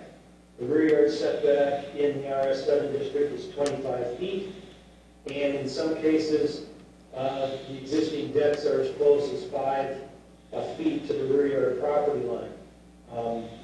Not having been here at the time, we presume that the building inspector at the time, or the staff enforcing the zoning code at that time, didn't either enforce the setback or didn't count an attached deck as part of the building, subject to the building setback, which is what is currently, how it's currently administered and enforced. So that we end up having, as shown on this graphic, with the yellow X's, a number of, I think it's 20 lots that encircle the pond that have decks that are already non-conforming. And so this particular amendment is being proposed by staff, spearheaded by the village attorney who drafted the amendment. It's sort of a preemptive approach to helping a small subset of property owners, in this case 20 property owners in Esquire Estates, to avoid having to file variance appeals for a common neighborhood issue concerning the reconstruction of decks. And since this subdivision was initially developed in the early 1980s into the early 1990s, many of those decks are going to need to be replaced soon if they haven't been already. Like I mentioned, we had one property owner come to the village in 2016 with the issue, and another this year looking for the ability to reconstruct and, in this case, enlarge slightly their deck. So the attorney has crafted this particular provision to 17.4873 with two particular provisions that are narrow in scope that really address this particular Esquire Estates subdivision, although the way the wording is, there may be other similarly situated property owners throughout the village, but we don't have an inventory of those that we could give you a definitive number that might be impacted by this particular amendment. But staff supports the amendment drafted by the village attorney and recommends approval as drafted. Thank you. All right, thank you. Then I would open this public hearing by hereby stating a notice is hereby given that a public hearing will be held before the Village of Germantown Plan Commission at the Germantown Village Hall located on Mequon Road in Germantown and virtually through the WebEx platform on Monday, December 14th at 6:30 p.m. or later. The purpose of said hearing is to hear any and all parties or attorneys or agents for or against the petition filed by the Village of Germantown Community Development Department for a proposed text amendment to the following sections of the zoning code, Chapter 17 of the Village of Germantown Municipal Code, 17.48, subparagraph 3, non-conforming structures. A copy of the application is on file and can be seen at the village planning desk. Is there anyone that wishes to come forward at this time to speak for or against this petition to the proposed text amendment to the following sections of the zoning code? Anyone wishing to come forward to speak for or against? As a resident? Okay. My name is Jolene Pieper. I live at North 111 W16625 Esquire Court. I can honestly say that my house was built in 1975. It was one of the 3 original houses that were built in Esquire Estates. I had purchased the house close to 9 years ago to this day. It was previously owned by Fritz Schumacher, who bought it from the developer, who built 3 houses, went bankrupt, and sold them all to Fritz. Fritz was 95 years old when he passed away, and he passed away from sepsis in his sleep because he was rebuilding the deck in the backyard, ironically. The same deck that has fallen apart throughout the summer. I have not been able to go on the deck or even let my children go on the deck because it is deteriorating so bad that the railing has fallen off completely. Almost half of it has fallen off. The posts were never constructed up to code. The posts were sitting on a cinder block. This deck that I've been trying to get rebuilt for the last, we're going on 3 years now, came to a halt when we actually had to have a survey done required by the village. I paid out of pocket to have that survey done and found out that my rear lot line was actually a whole lot closer than what we had originally thought, which means that I've been mowing about 15 feet of association lawn for the past 9 years. But in addition to that, my house is not even in compliance with the current code. So my house is actually too close to the rear lot line that not only would I not be able to do anything to my house, I would never be able to ever have a deck. Speaking to several neighbors, I did create a petition, and I have almost every single neighbor in Esquire Estates that has signed it, even those who don't even live with the pond in their rear lot line or their rear view. They all support this, and this amendment, or this ordinance would never go anywhere without the approval of the homeowners association, which the entire homeowners association of Esquire Estates supports this. In addition, Blackstone Creek, which was built a lot earlier or later than Esquire Estates, they also have several homes in that subdivision that are not in compliance that this change would bring into compliance. We don't want to build all the way to the pond. If you see that white ring all the way going around, that's not even close to the lot line. Take that white ring of rocks and then add about 10 to 15 feet to it, and that would actually be the homeowner's rear lot line, which nobody knew. As soon as I figured out where my rear lot line was, I went around with a metal detector to try to find the stakes for all of our neighbors. Once I showed them where their rear lot line was, they couldn't believe it. And they're like, wait, I'm not in compliance? Nope, you can't ever rebuild your deck. Which we just want to be able to have our decks that we have right now and rebuild them when they start rotting, as mine is right now. That's all. I do thank you guys very much for your time. Thank you for coming forward. Is there anyone else that would like to come forward at this time to speak for or against the proposed text amendment to the zoning code, chapter 17? Anyone else wishing to come forward to speak for or against? One last time, is there anyone that wishes to come forward to speak for or against the text amendment? Then this public hearing is now closed. I'll make a motion to approve the text amendment to section 17 as presented. Motion made and seconded. Any discussion on the motion to approve? Does Trustee Ball?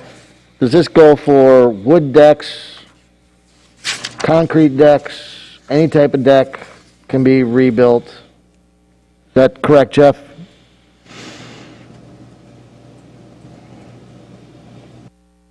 See him mute? Did we lose him? Sorry, I was muted. Okay, thank you. Further discussion? No further discussion? All those in favor, please say aye. Aye.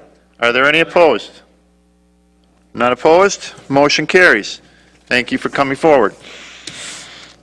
Next item under new business is item E. Gale Foods LLC, agent for AGNL Dairy LLC, property owner located at North 116 West 15970 Main Street.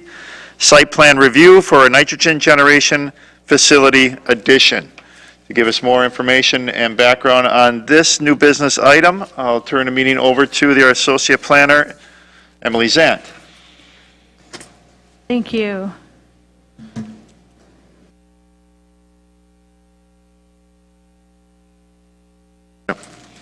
Just action. There's no public, that's all for public hearings.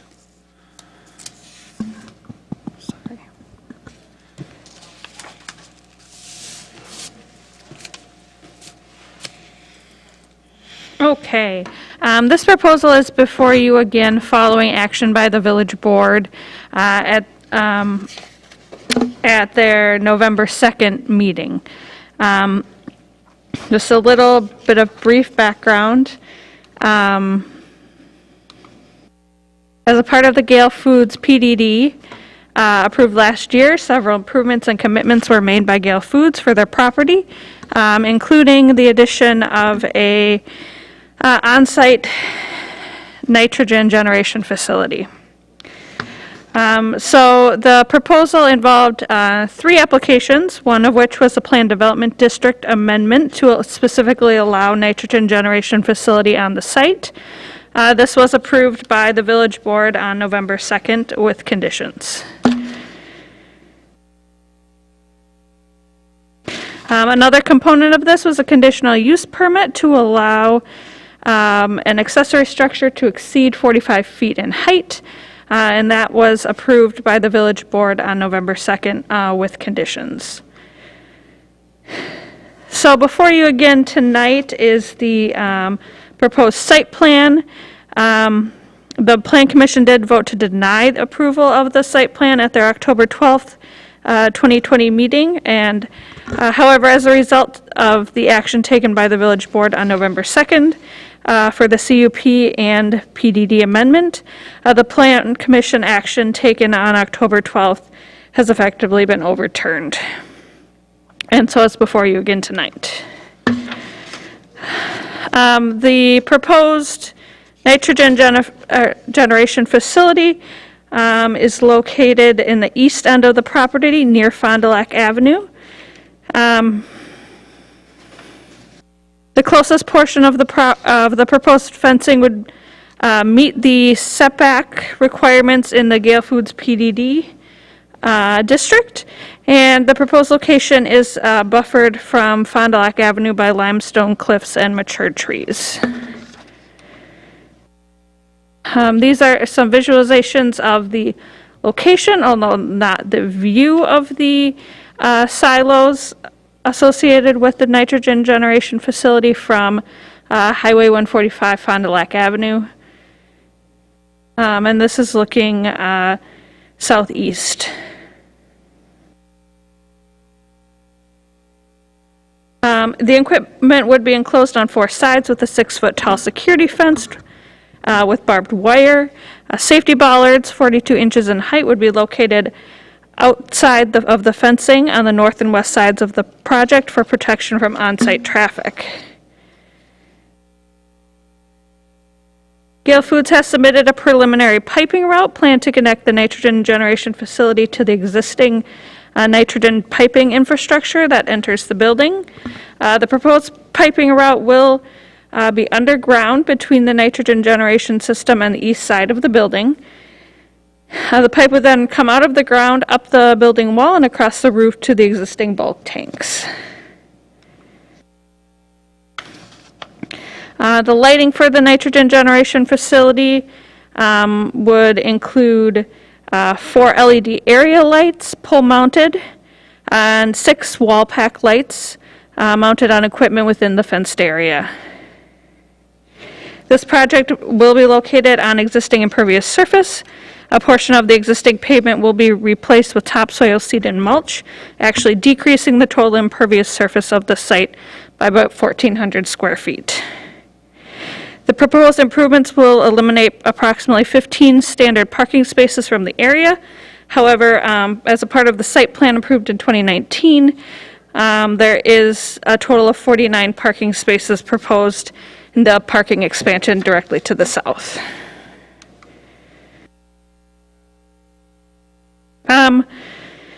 This proposal does fulfill commitments made as a part of the Gales Food PDD and expansion plans approved in 2019. It will reduce the noise related to nitrogen delivery, and the proposed location is well screened and buffered from Main Street and Fond du Lac Avenue. Again, the fire department, the fire chief, did not have any concerns about their ability to respond to incidents that may come out of the nitrogen generation facility.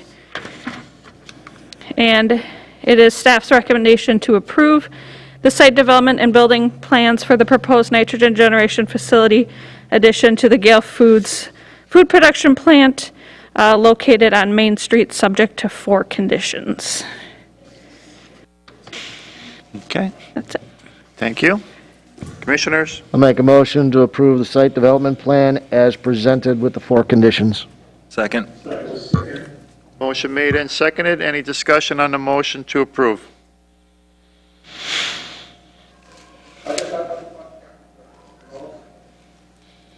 I'm sorry, was?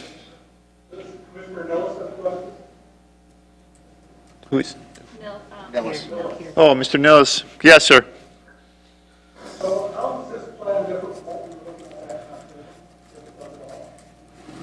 It's the same plan. It's exactly the same.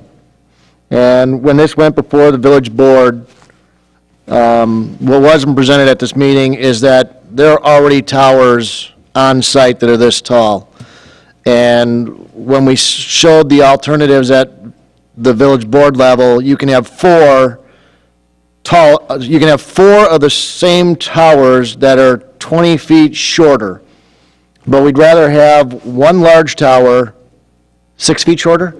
Yeah, they'd be 45. You could have 4 smaller tanks that are 6 feet shorter, and we agreed at the village board level that we'd rather have one tall tower than 4 minimally shorter towers. So it's coming back in the same thing, same way, but this time I will actually support it.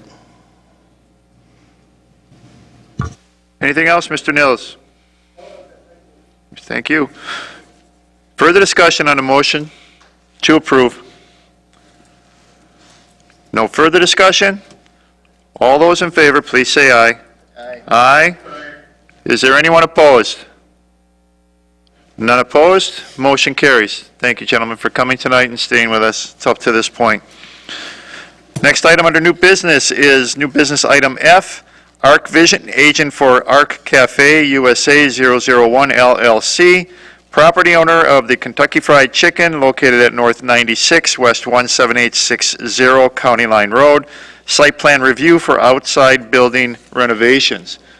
Give us more information and background on this. We'll turn it over to the Community Development Director, Jeff Retzloff. Jeff. Thank you, Mr. President. This item is carryover from our meeting on November 9th. Information being submitted by the applicant, which we have received, and I'll be going over that shortly. And also, I'll introduce a couple of folks who are joining us this evening representing the applicant and the KFC franchisee. Just a little background. The site is located on County Line Road.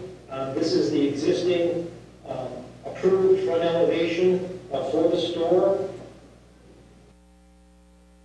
17, we had a similar interior and exterior remodeling proposal, including a change in the exterior materials and color scheme. We got to a point where we were requiring some additional information. There was concern about removal of that the pyramid cap, if you will, on the top of the front tower feature. And at that time, we didn't have anybody representing the applicant, and so action was tabled. And soon thereafter, the application was completely withdrawn and the property was sold. And we fast forward to the current property owner, who is proposing essentially the same or similar exterior and interior renovations to the site. And let me skip through some of the graphics. Here's a couple of more elevations of the existing approved site. And here's a front elevation that was presented as part of the proposal package. The exterior renovations include repainting the building exterior, replacing existing awnings with pre-finished metal louver lines and panels with logo graphics, removing the existing red and white striped canopy we call it the pyramid cap, the tower cap, replacing some existing gooseneck light fixtures and wall sconces on the exterior of the building, and providing some additional signage on the west, south, and east elevations as part of the overall change in color scheme.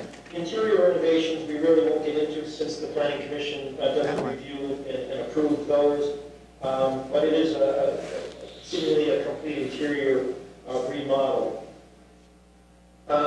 If you recall, at the meeting on November 9th, there was concern about the color scheme maybe being a little bright, a little too much compared to the sort of muted earth tone colors of other buildings along the county line road corridor. At the time representing the application, so the planning commission eventually tabled action. Since that time, we have received additional information in the form of some additional color schemes. And I'm going to introduce at this point Brian Seifert with Art Vision and Mike Wakila with Mutra QSR representing the KFC franchise. Gentlemen, if you are still there, I know it's been a while since we initially talked at the beginning of the meeting, but feel free to jump in as I describe. What's been presented is a series of alternative, what I'll call color schemes. Really a total of 8. There are 4 different color choices. Full bright, red neutrals, gray neutrals, earth tones, and each of those comes with or without stripes. And also, each of the 4 alternatives with the stripes includes a replacement for the pyramid cap. It's a tower canopy, a metal panel and support structure. This is, on the left of the graphic, shows that sort of pitched metal canopy top that would replace the pyramid cap as shown in the lower right. And as I go through the colors that have been presented, the color alternative color schemes, there's the full bright with the stripes as shown on the screen, and you'll notice on the top here, on the top in this vicinity, and you'll see that pitched metal panel tower cap that's proposed. This would be full bright with stripes color scheme.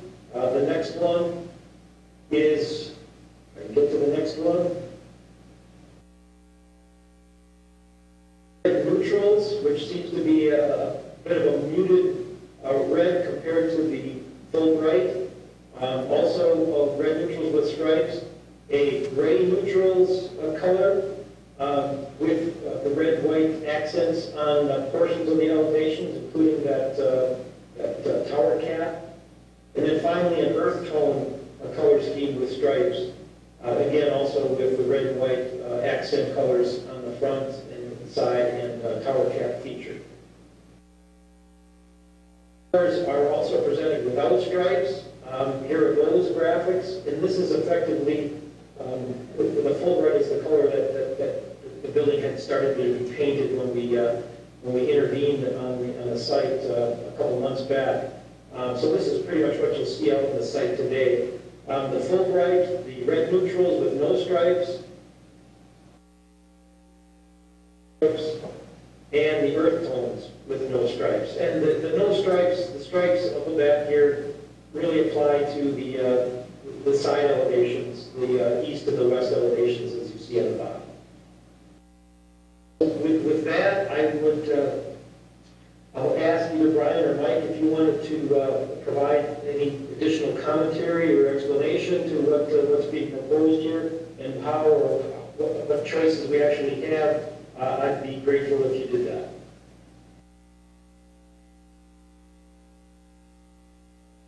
This is Brian Seifert. I'm with Art Vision. Can everyone hear me okay? I'm going through the phone, so. Yes. Okay.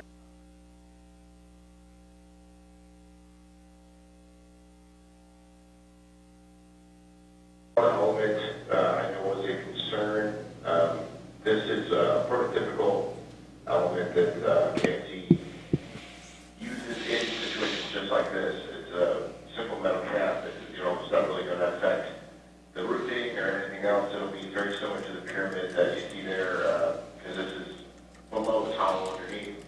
And so this would go in, it would attach to the adjacent walls of the metal structures. And just to provide an additional element, since that seems to be an area of concern.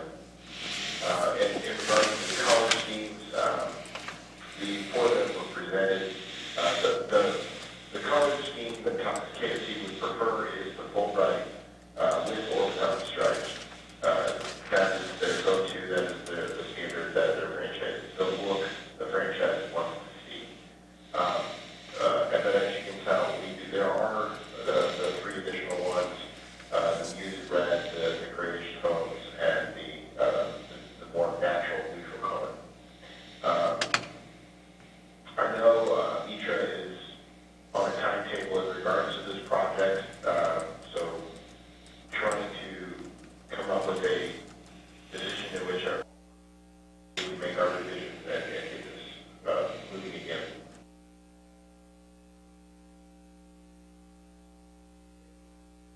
Okay. Commissioners, I'll make a motion that we accept the full bright color scheme with the stripes on the back of the building and canopy? and the canopy. Motion made. Do we have a second? Motion made and seconded. Discussion. I guess I kind of prefer the more subdued tones of the earth tone and the second black tone. That's just my preference. When you see it in an actual photograph, it looks terrible. I bet this is another thing because it's hard to tell from these two drawings. Yeah, Looks like it's washed out. yeah. So terrible. What? Mr. Leshewski?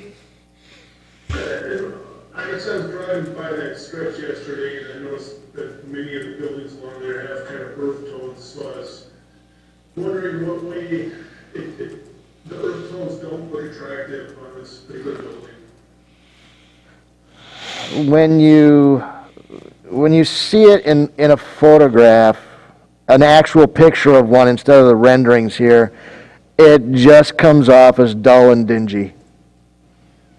The bright red and the white are going to make this building stand out from all the other earth tone buildings on the street. So when you have an entire strip of earth tone buildings, everything just sits back, nothing stands out. So you need something, a spark of life. And by looking at the photographs of what I saw on the internet for the earth tone ones, the muted colors, they just look terrible.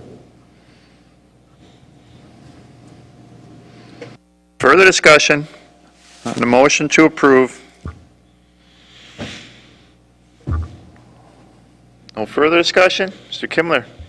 No, I kind of agree with the two commissioners about the earth tones, but if we're saying that they don't look good, it's hard to tell without a picture, but it just seems like it doesn't look like a candy cane as much.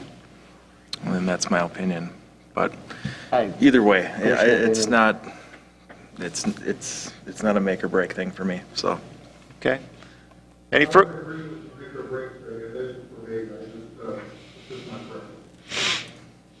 Any further discussion on the motion to approve? No further discussion? Go ahead. In the staff recommendation that carries over from November 9th, there is a recommendation by staff that subject to additional conditions required by the planning commission and a decision on the acceptable exterior color, which sounds like you've made. Yes. Staff recommended approval with 4 conditions. Is the motion that was made, does that include those 4 conditions in the staff recommendation? Let me go back and brief that. I will make another motion to pick that up for you.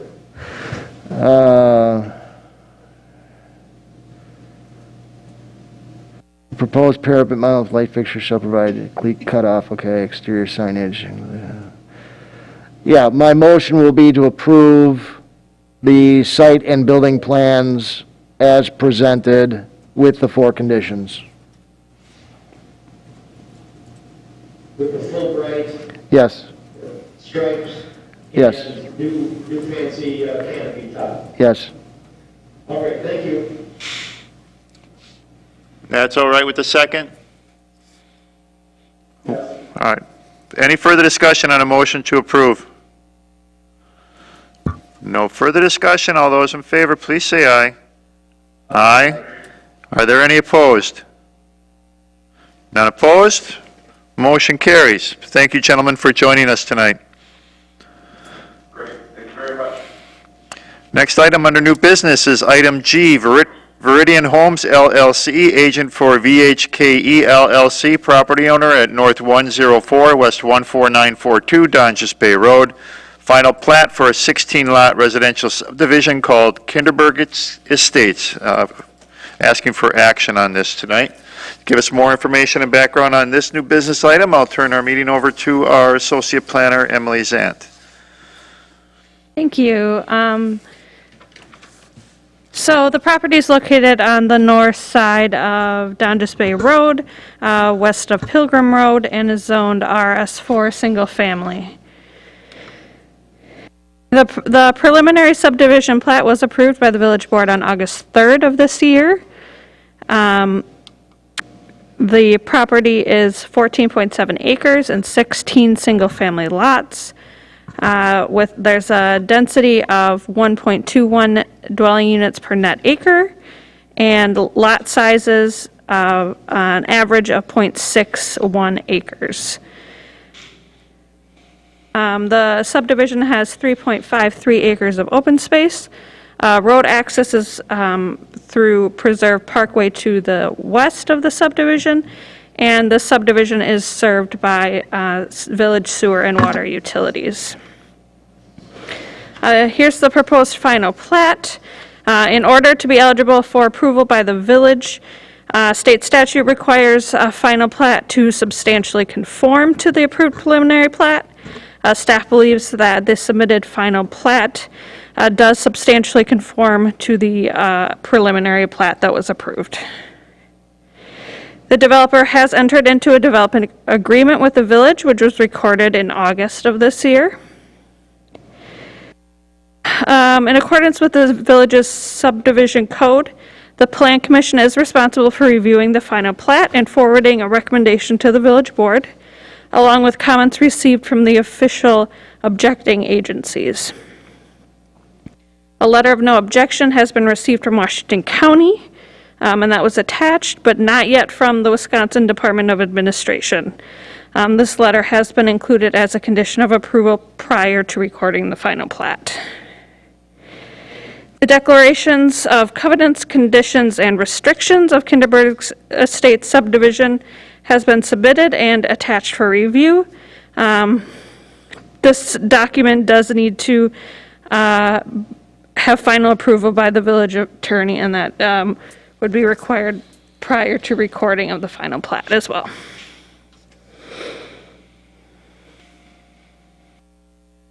The developer has submitted record drawings to the Public Works Department.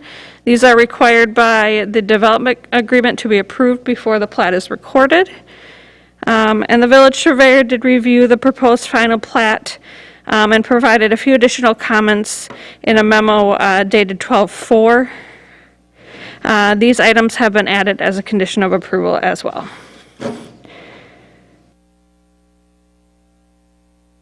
The following condition of the preliminary plat approval has not yet been met, and that's a notation or labels to be added to the plat that prohibit direct access to Donges Bay Road and Preserve Parkway from particular lots.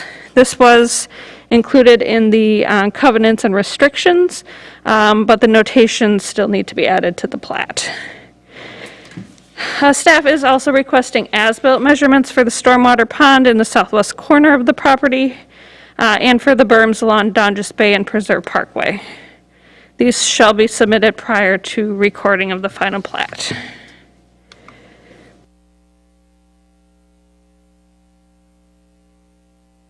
So staff does recommend approval of the final subdivision plat for Kinderberg Estates, subject to 7 conditions. The 7th condition is the landscaping, as identified on the revised landscaping plan dated August 7th of 2020, shall be completed per the signed developers agreement. As noted in public comment today, the invasive species removal plan was not included with this condition. I would say that this plan is highlighted in the developer's agreement, but if you would prefer it to be specifically stated in this condition, that could be added in addition to the landscaping plan dated August 7th of 2020.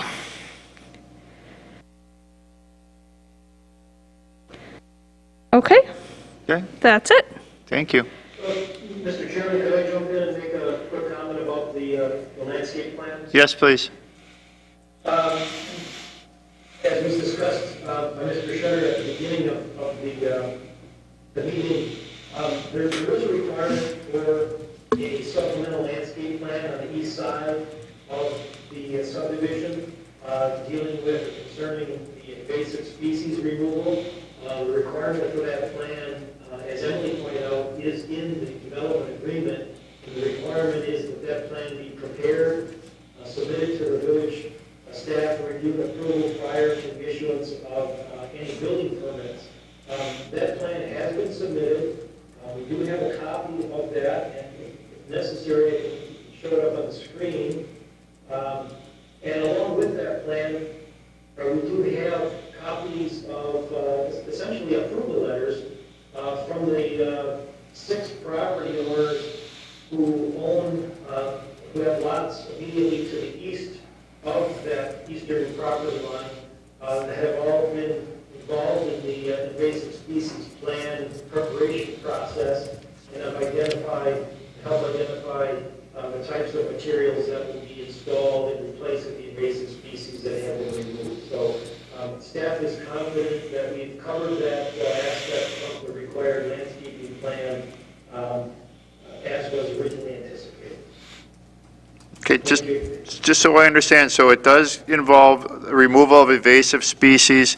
It does supplement the landscaping plan that was originally submitted, and everybody that has it touching their yard is in approval of the plan as submitted. That's correct. Okay. These are the independent areas. Okay. Okay. I'm trying to bring up on my screen, I hope you can see plan that we have here.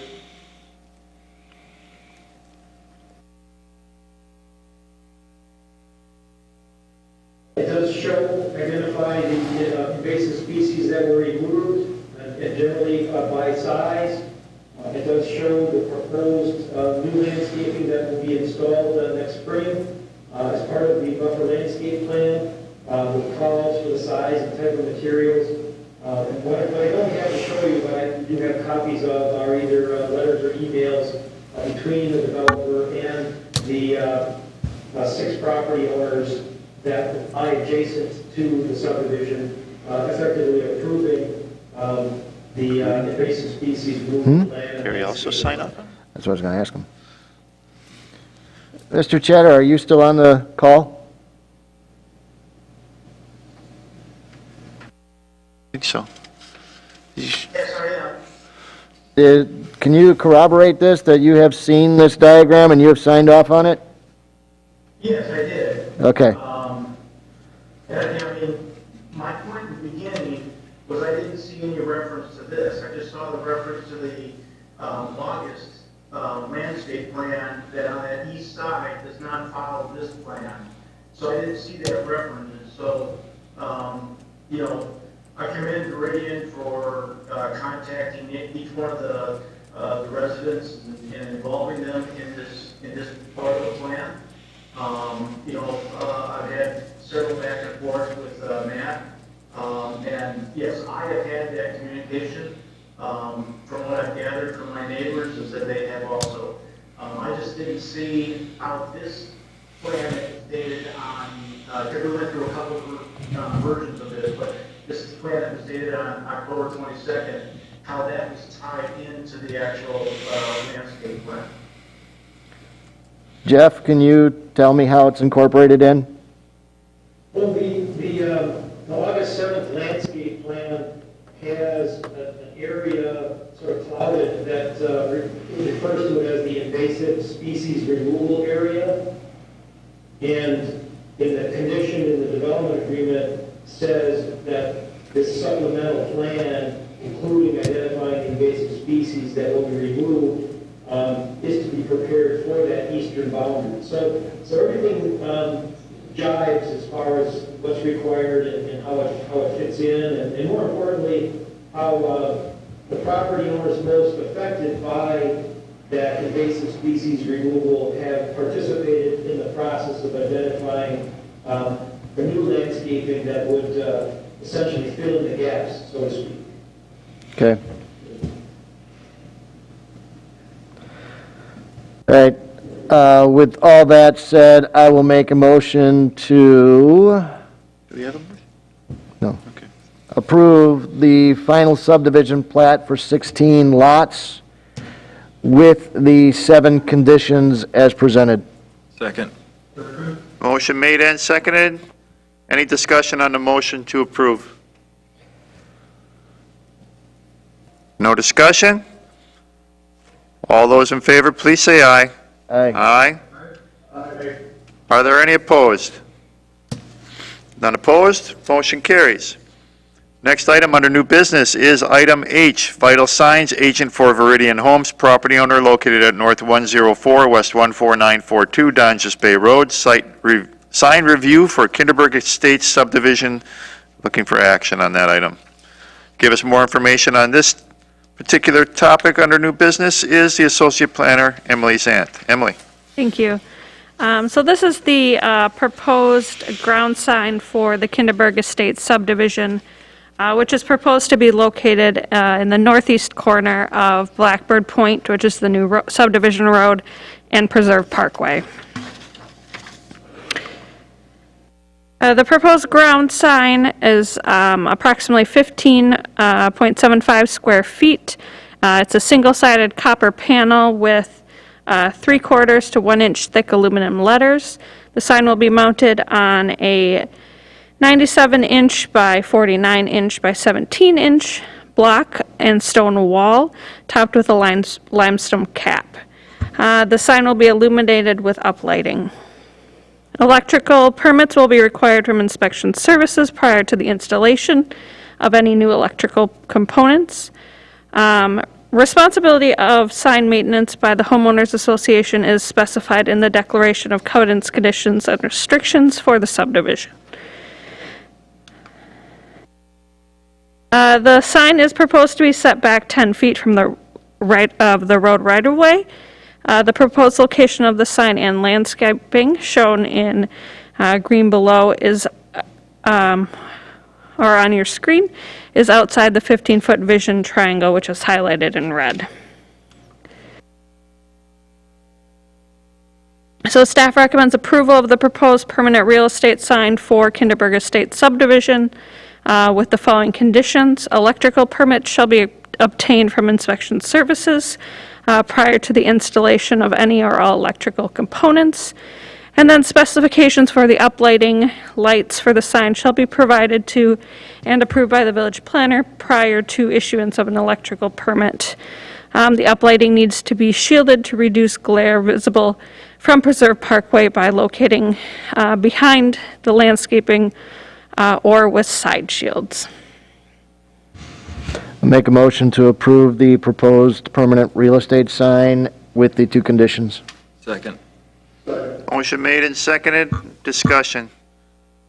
I have a question. So the cost of the electricity, though, it'll be minimal. That goes to the homeowners association to cover, and that's stated within the developer's agreement? The mate. Not the maintenance, so there'd be, I imagine if they're going to light it, someone's going to pay for the bill. That's a good question.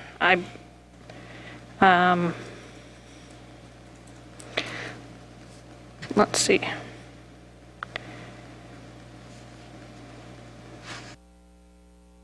So you're, Mr. Chairman, Yes.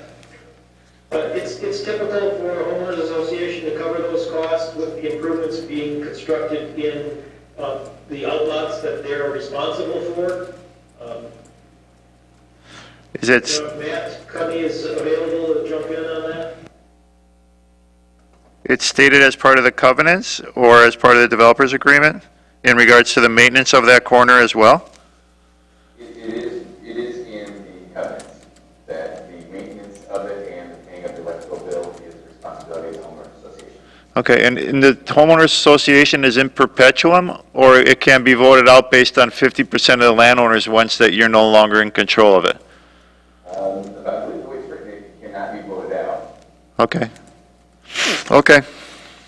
Yeah, because they got to maintain the water ponds.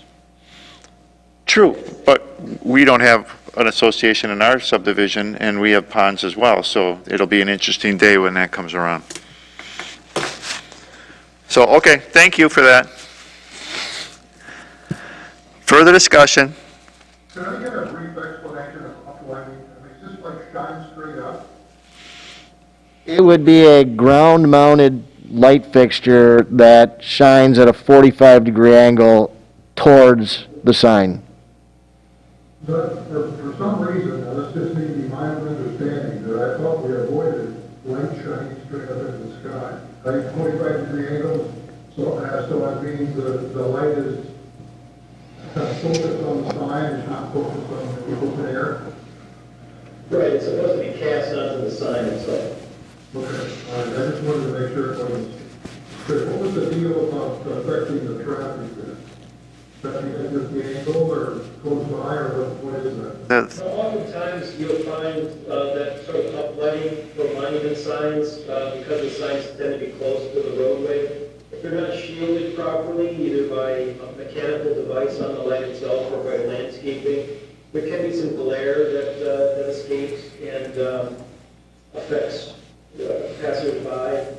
So the intention is to try and just sort of cover that up. And- The light fixtures, but not the light. And the sign is set back far enough so it doesn't create a visual block when you're trying to mitigate traffic on Donjas Bay Road. Further discussion? No further discussion? All those in favor, please say aye. Aye. Aye. Are there any opposed? None opposed, motion carries. Next item under new business is item I. Amy L. Powell, property owner at West 204, North 11981, Goldendale Road, zoning permit for a 6-foot fence. Would be action on that. Give us some information and background on this. We'll turn the meeting over to Associate Planner Emily Zant. thank you. The site location is located in the southwest corner of Goldendale Road and Freistadt Road intersection. The zoning is RS4 single family. To the north, south, and west are residential uses, and to the east is institutional St. Boniface. Let's see. By zoning code definition, the road frontage along both Goldendale and Freistadt Road are front or street yards on this property. As indicated in section 17.502F of the subdivision code, fences over 4 feet in height in a front yard is prohibited unless approved by the Plan Commission. As indicated in the supporting information, the applicant would like to install a 5-foot 6-inch to 6-foot high cedar concave panel privacy fence with a total length of 243 feet to the east, south, to the east and the south of the existing dwelling to enclose the front and side yard of the property. The Powell property is located in the, southwest corner and includes 2 front or street yards. Oops, I'm sorry. The applicant has indicated that the proposed fence will be set back 3 feet from the road right-of-way line, 2 feet back from the existing fence. So there is an existing 6-foot fence there that they'd like to replace. There have also been recent efforts to clear some of the vegetation located in the road right-of-way to improve visibility on the corner of Goldendale and Frystad. So staff recommends approval of the proposed fence installation, 6-foot fence along Frystad Road in the Goldendale Road front street yard for the residential lot located at W204 and 11981 Goldendale Road. Make a motion to approve as presented. Motion made and seconded, discussion. So it's basically replacing a fence that's there already? Correct. The owner has said that they will install the new fence 2 feet further back than the existing fence, so Okay. a total of 3 feet from the right-of-way line. What is that? Looks like paving just off of Goldendale. That's their driveway. Does it go through the fence? Yes, correct. There's a gate there. Then there's another driveway off of Frystad to the top with the yellow car? Yes, I believe so. Access. Okay. And they're going to be removing vegetation on the corner? They have already done so. Yep. Mr. Kimmler, this is your area. Problem intersection there with the trucks trying to make that turn, so I haven't noticed anything about the vegetation removal. I haven't walked that way in a while, but, Okay. yeah. No issues with what's there or what's going to be replaced? No, I can understand the need for a good privacy fence in that area, so. Okay, all right. Further discussion on the motion to approve? No further discussion? All those in favor, please say aye. Aye. Aye. Any opposed? None opposed, motion carries. Last item under new business is item J, Community Development Department Future Land Use Discussion as part of the Germantown 2050 Comprehensive Plan.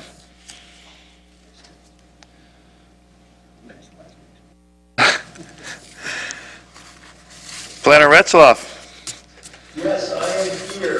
I'm having a little trouble with, oh, there we go. The shared screen. We distributed, 3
stop right there and just ask at this point, does anybody have any comments or questions, concerns with the direction that we're taking at this point?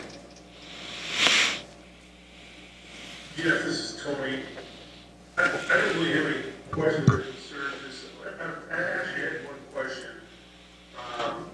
The central business district, the eastern portion of that, which is right above the wording South Country Air neighborhood, that piece to me seems distinct from the rest of the central business district. I just kind of wondered how that got included as part of that. It's the area east of Montgomery Square. Right. Well, it's an area that's characteristic of non-residential use.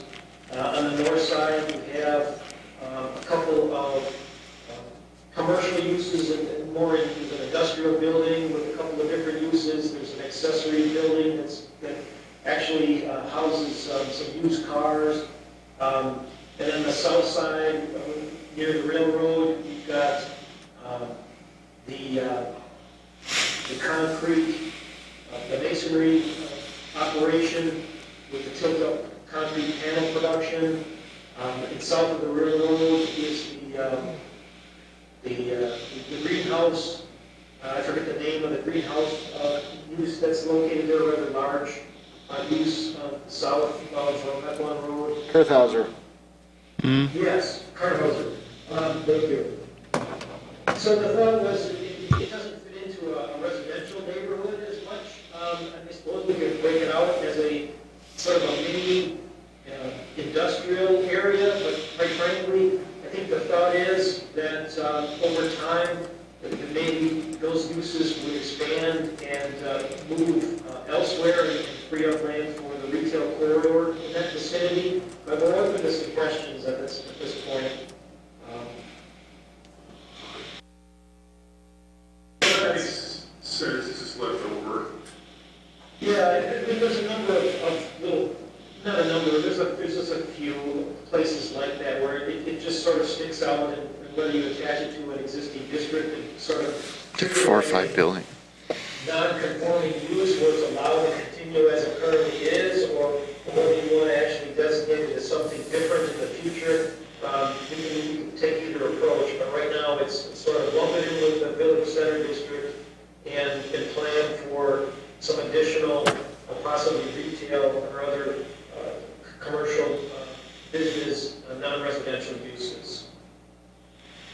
I would point out too on the map, you'll see a number of basically intersection locations where there's a red circle with a red C in them. This is sort of an add-on to the commercial activity center concept that we had initially discussed, kicked around a little bit. In the description of some of the neighborhoods, the yellow residential neighborhood areas, we talk about an allowance for commercial retail activity as being an acceptable, not necessarily desirable, but an acceptable use.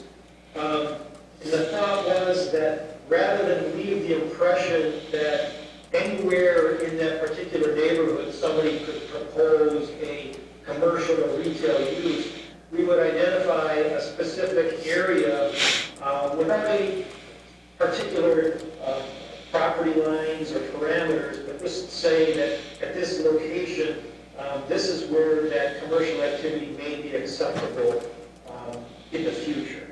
So on the screen here, near the Friedenfeld neighborhood on Mequon Road, we have one of those red C's at the Country Air at Mequon Road intersection.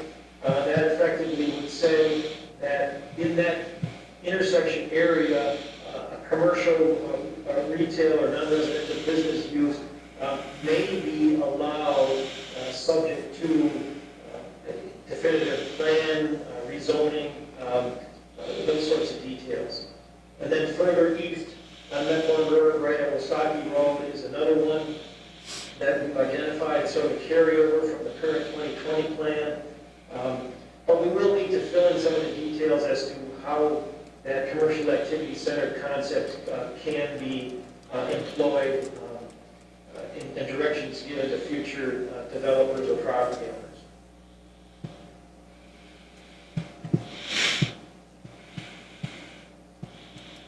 Hey, Jeff? Yes, Peter? Great start.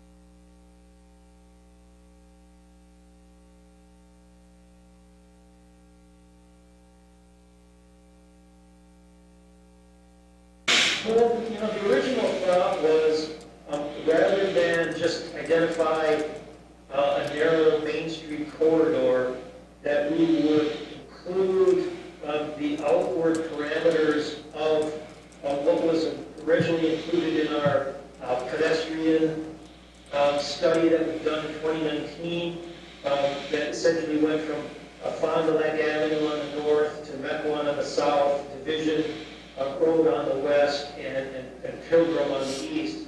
Now we've included some other parcels that we just discussed. But to enable us to prepare a sub-area plan for the Village Center District that would be able to show land uses and interconnections with pedestrian and either trails or other pedestrian-friendly features, that was the thought. Try and connect the connectivity of the entire Village Center area and not just focus on Main Street and 1 block north and south as long as it is. So that was the thought behind that. I mean, we still can, we could still break out the Main Street corridors more specifically, but we would ultimately have to show, and want to show how we connect that to the nearby neighborhood and other areas in the Village Center District that we have, the school, the parks, et cetera. I guess it could also be addressed in the narrative as well, correct? That as well. As part of this effort, if you recall, the plan was to identify 4 specific areas that we would have the consultant do a more refined and detailed neighborhood plan, if you will, that would include essentially showing more specifically land use by type, possibly building size and layout, future road extensions, that sort of thing, in 4 areas, including the Village Center District, the Holy Hill Gateway Corridor District, what's now being shown as the Redwood Neighborhood, and the 4th one that was kind of the north, the west, southwest industrial area.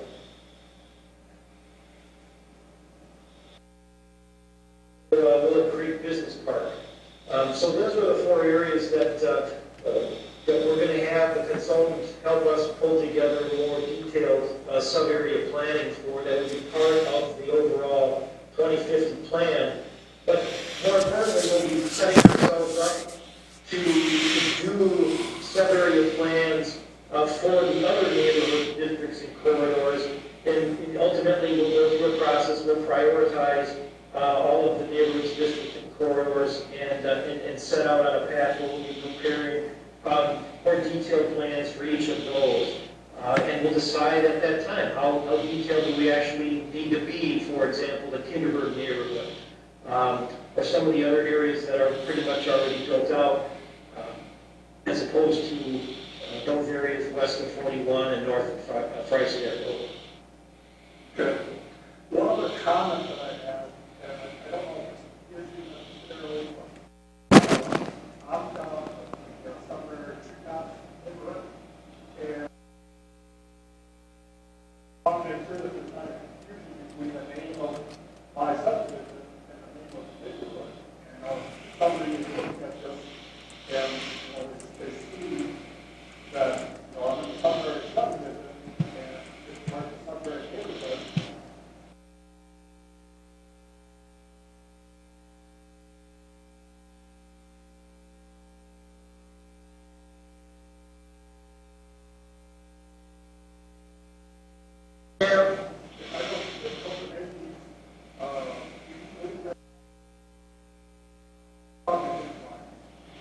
Yeah, we're up with the suggestions on the names.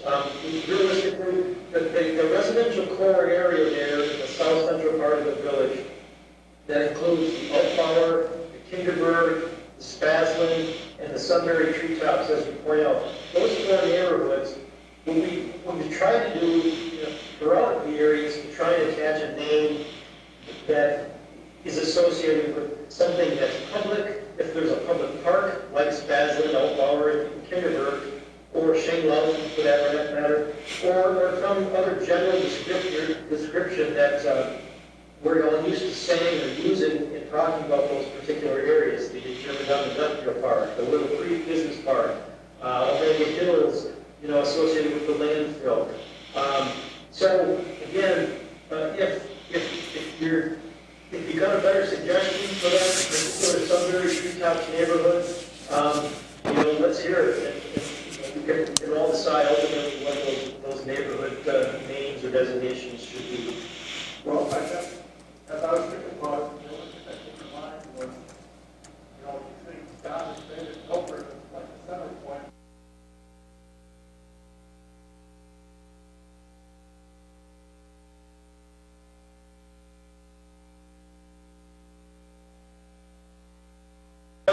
That would help out and make it very clear where we're talking about, for those that don't necessarily know where Oak Bar or Spaslin Parks are, for that matter.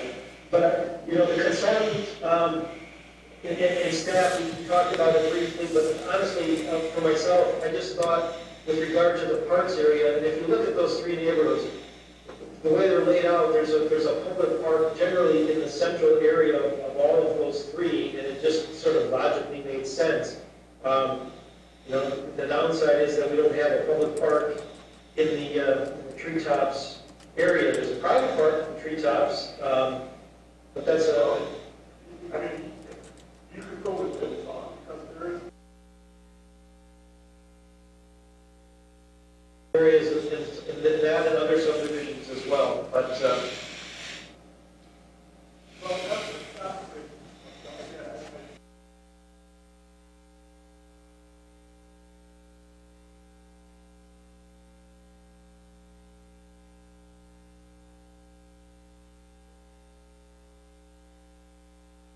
Can I see the northwest corner?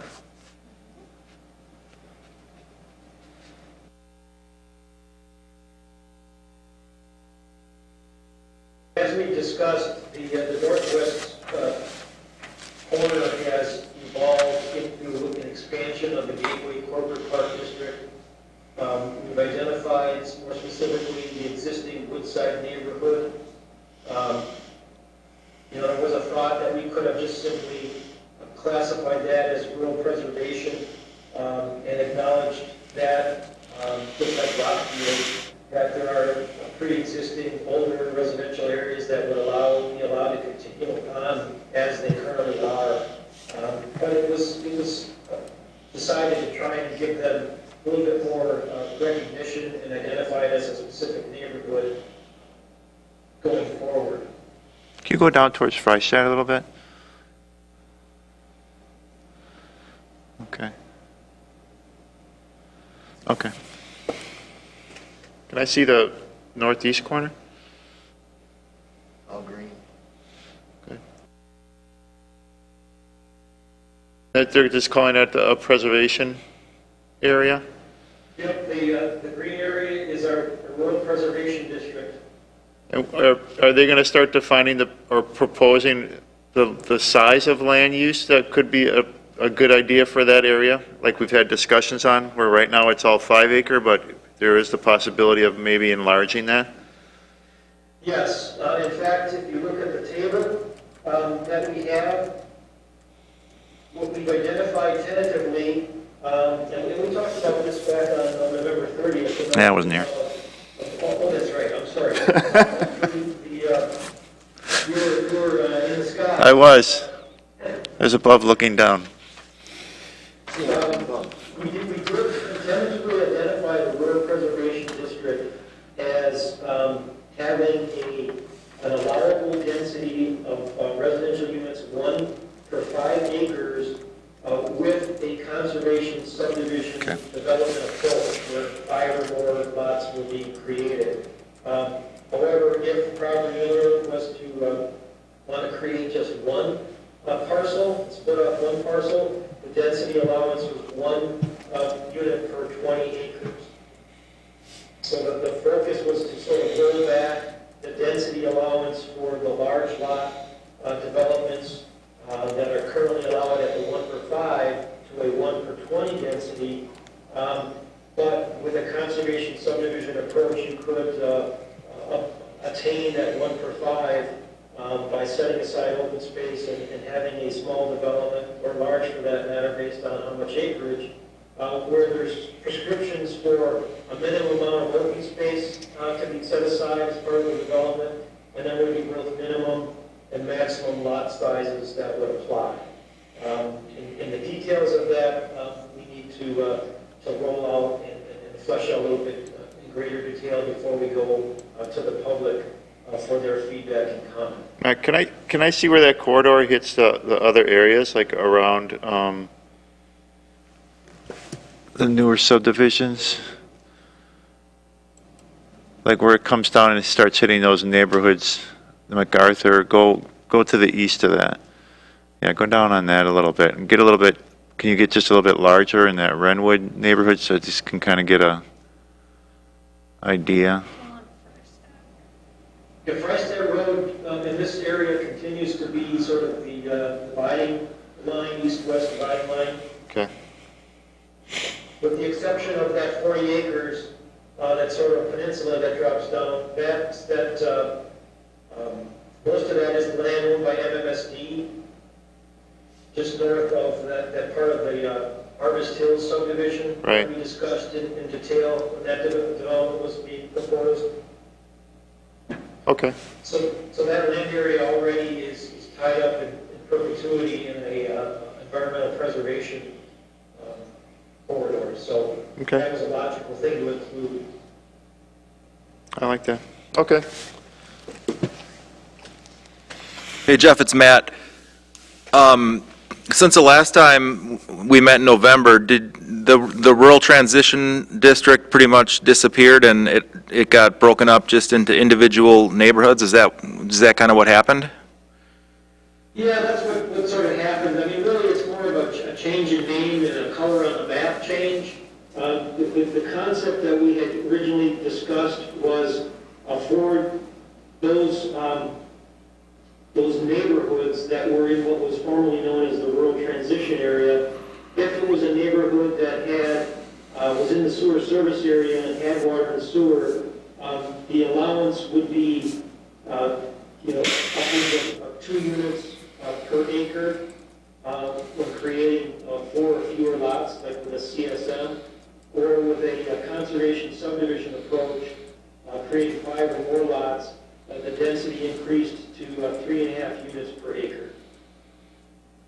Now, in the neighborhoods that were outside of the sewer service area, where no sewer and water is available, the allowance would be 1 unit per 5 acres for 4 or fewer lots created by CSM, or a 1 unit per 3 acre approach with a conservation subdivision design or land division approach.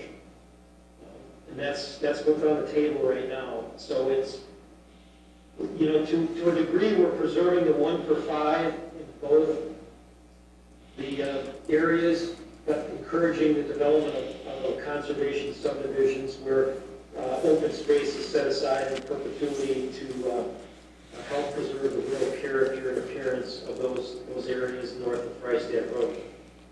Is that sewer service area on that map that's up there right now? Is that the checkered line or the checked line? The small dotted line, the brown, is the actual current sewer service area, and the long dashed brown line, like that splits the words Isabel Farms from the neighborhood on the label there. That is a boundary that is associated with the potential sewer service area provided by the extension of the most recent extension of water and sewer to the Gateway corporate area.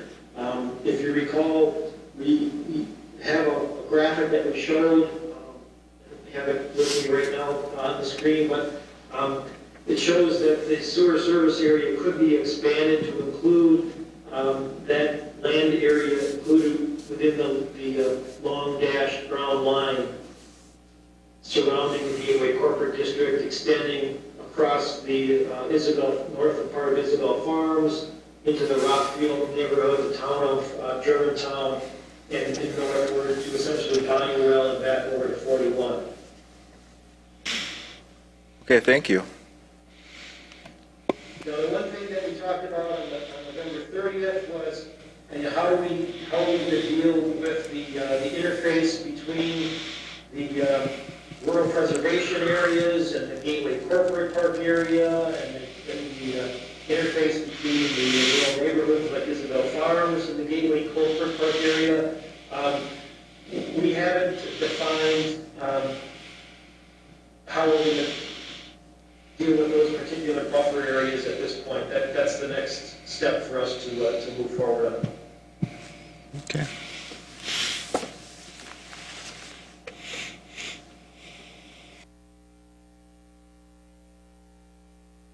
Huh? This is where you stop complaining or start? No, that's where I stopped complaining. Oh, because okay. You told me there was going to be buffer zones. Okay.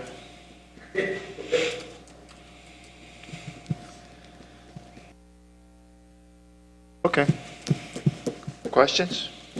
No, I'm pleased with where we're. Okay, I think it's moving in a good direction. Starting to define itself a little more clearly and starting to just got to fill some details in. It doesn't look bad though. And then the planning group is going to work with us starting in January to start working in those buffer zones and come up with some more visual ideas of what those buffers are. Yes. In fact, I know they're working on a more detailed plan, conceptual plan, neighborhood plan, if you will, for the Gateway Corporate Park District. And as part of that, we'll show and better describe how we intend to buffer those areas from the rural preservation and rural neighborhood areas that abut that area and other business park areas in the village.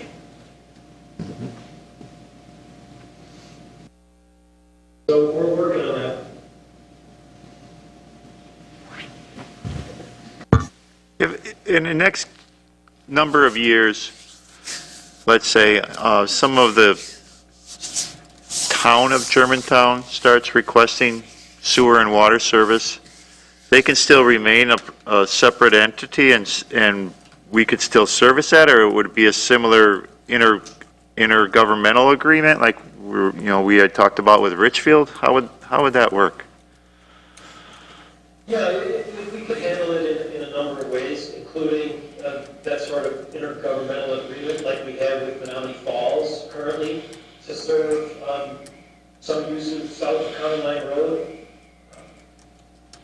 Okay. Along with the sewer service area, there may very well be requests for annexation that would have to be dealt with. Mm-hmm. I mean, realistically, I've asked Craig to help us develop this neighborhood district and corridor plan in a manner that sort of doesn't completely ignore, but sort of mutes the boundaries of the four components of the town of Germantown, to try and just sort of put those in the background a little bit so we can get a better feel for how that entire area can develop, or not, for that matter. And as you'll see on this plan, 3 out of the 4 town areas are entirely within the rural preservation area. Mm-hmm.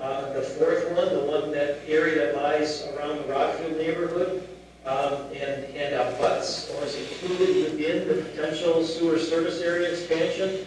And that's an area that I think we need to have some discussions internally and with the town about, or the property owners in those particular areas going forward.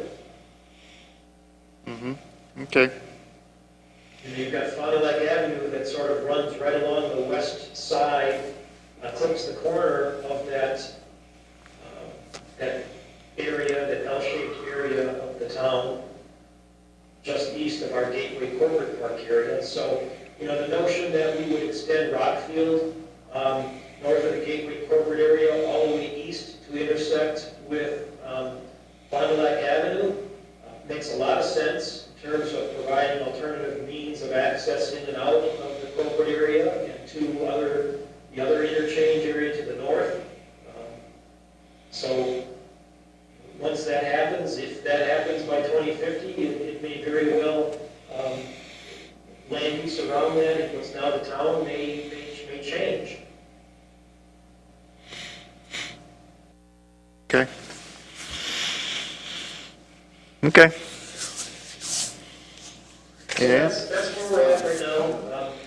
I would appreciate it if you have any other comments as you look at the documents, the plan, the table, and pass those along, whether it's on the next few days or as soon as you can.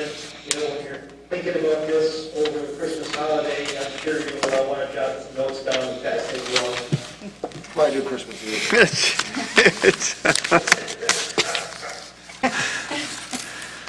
All right, anything else in regards to this item? Nope. Does anyone have any announcements they'd like to make? No announcements? All right, then we are adjourned. Thank you all for coming. Thank you all for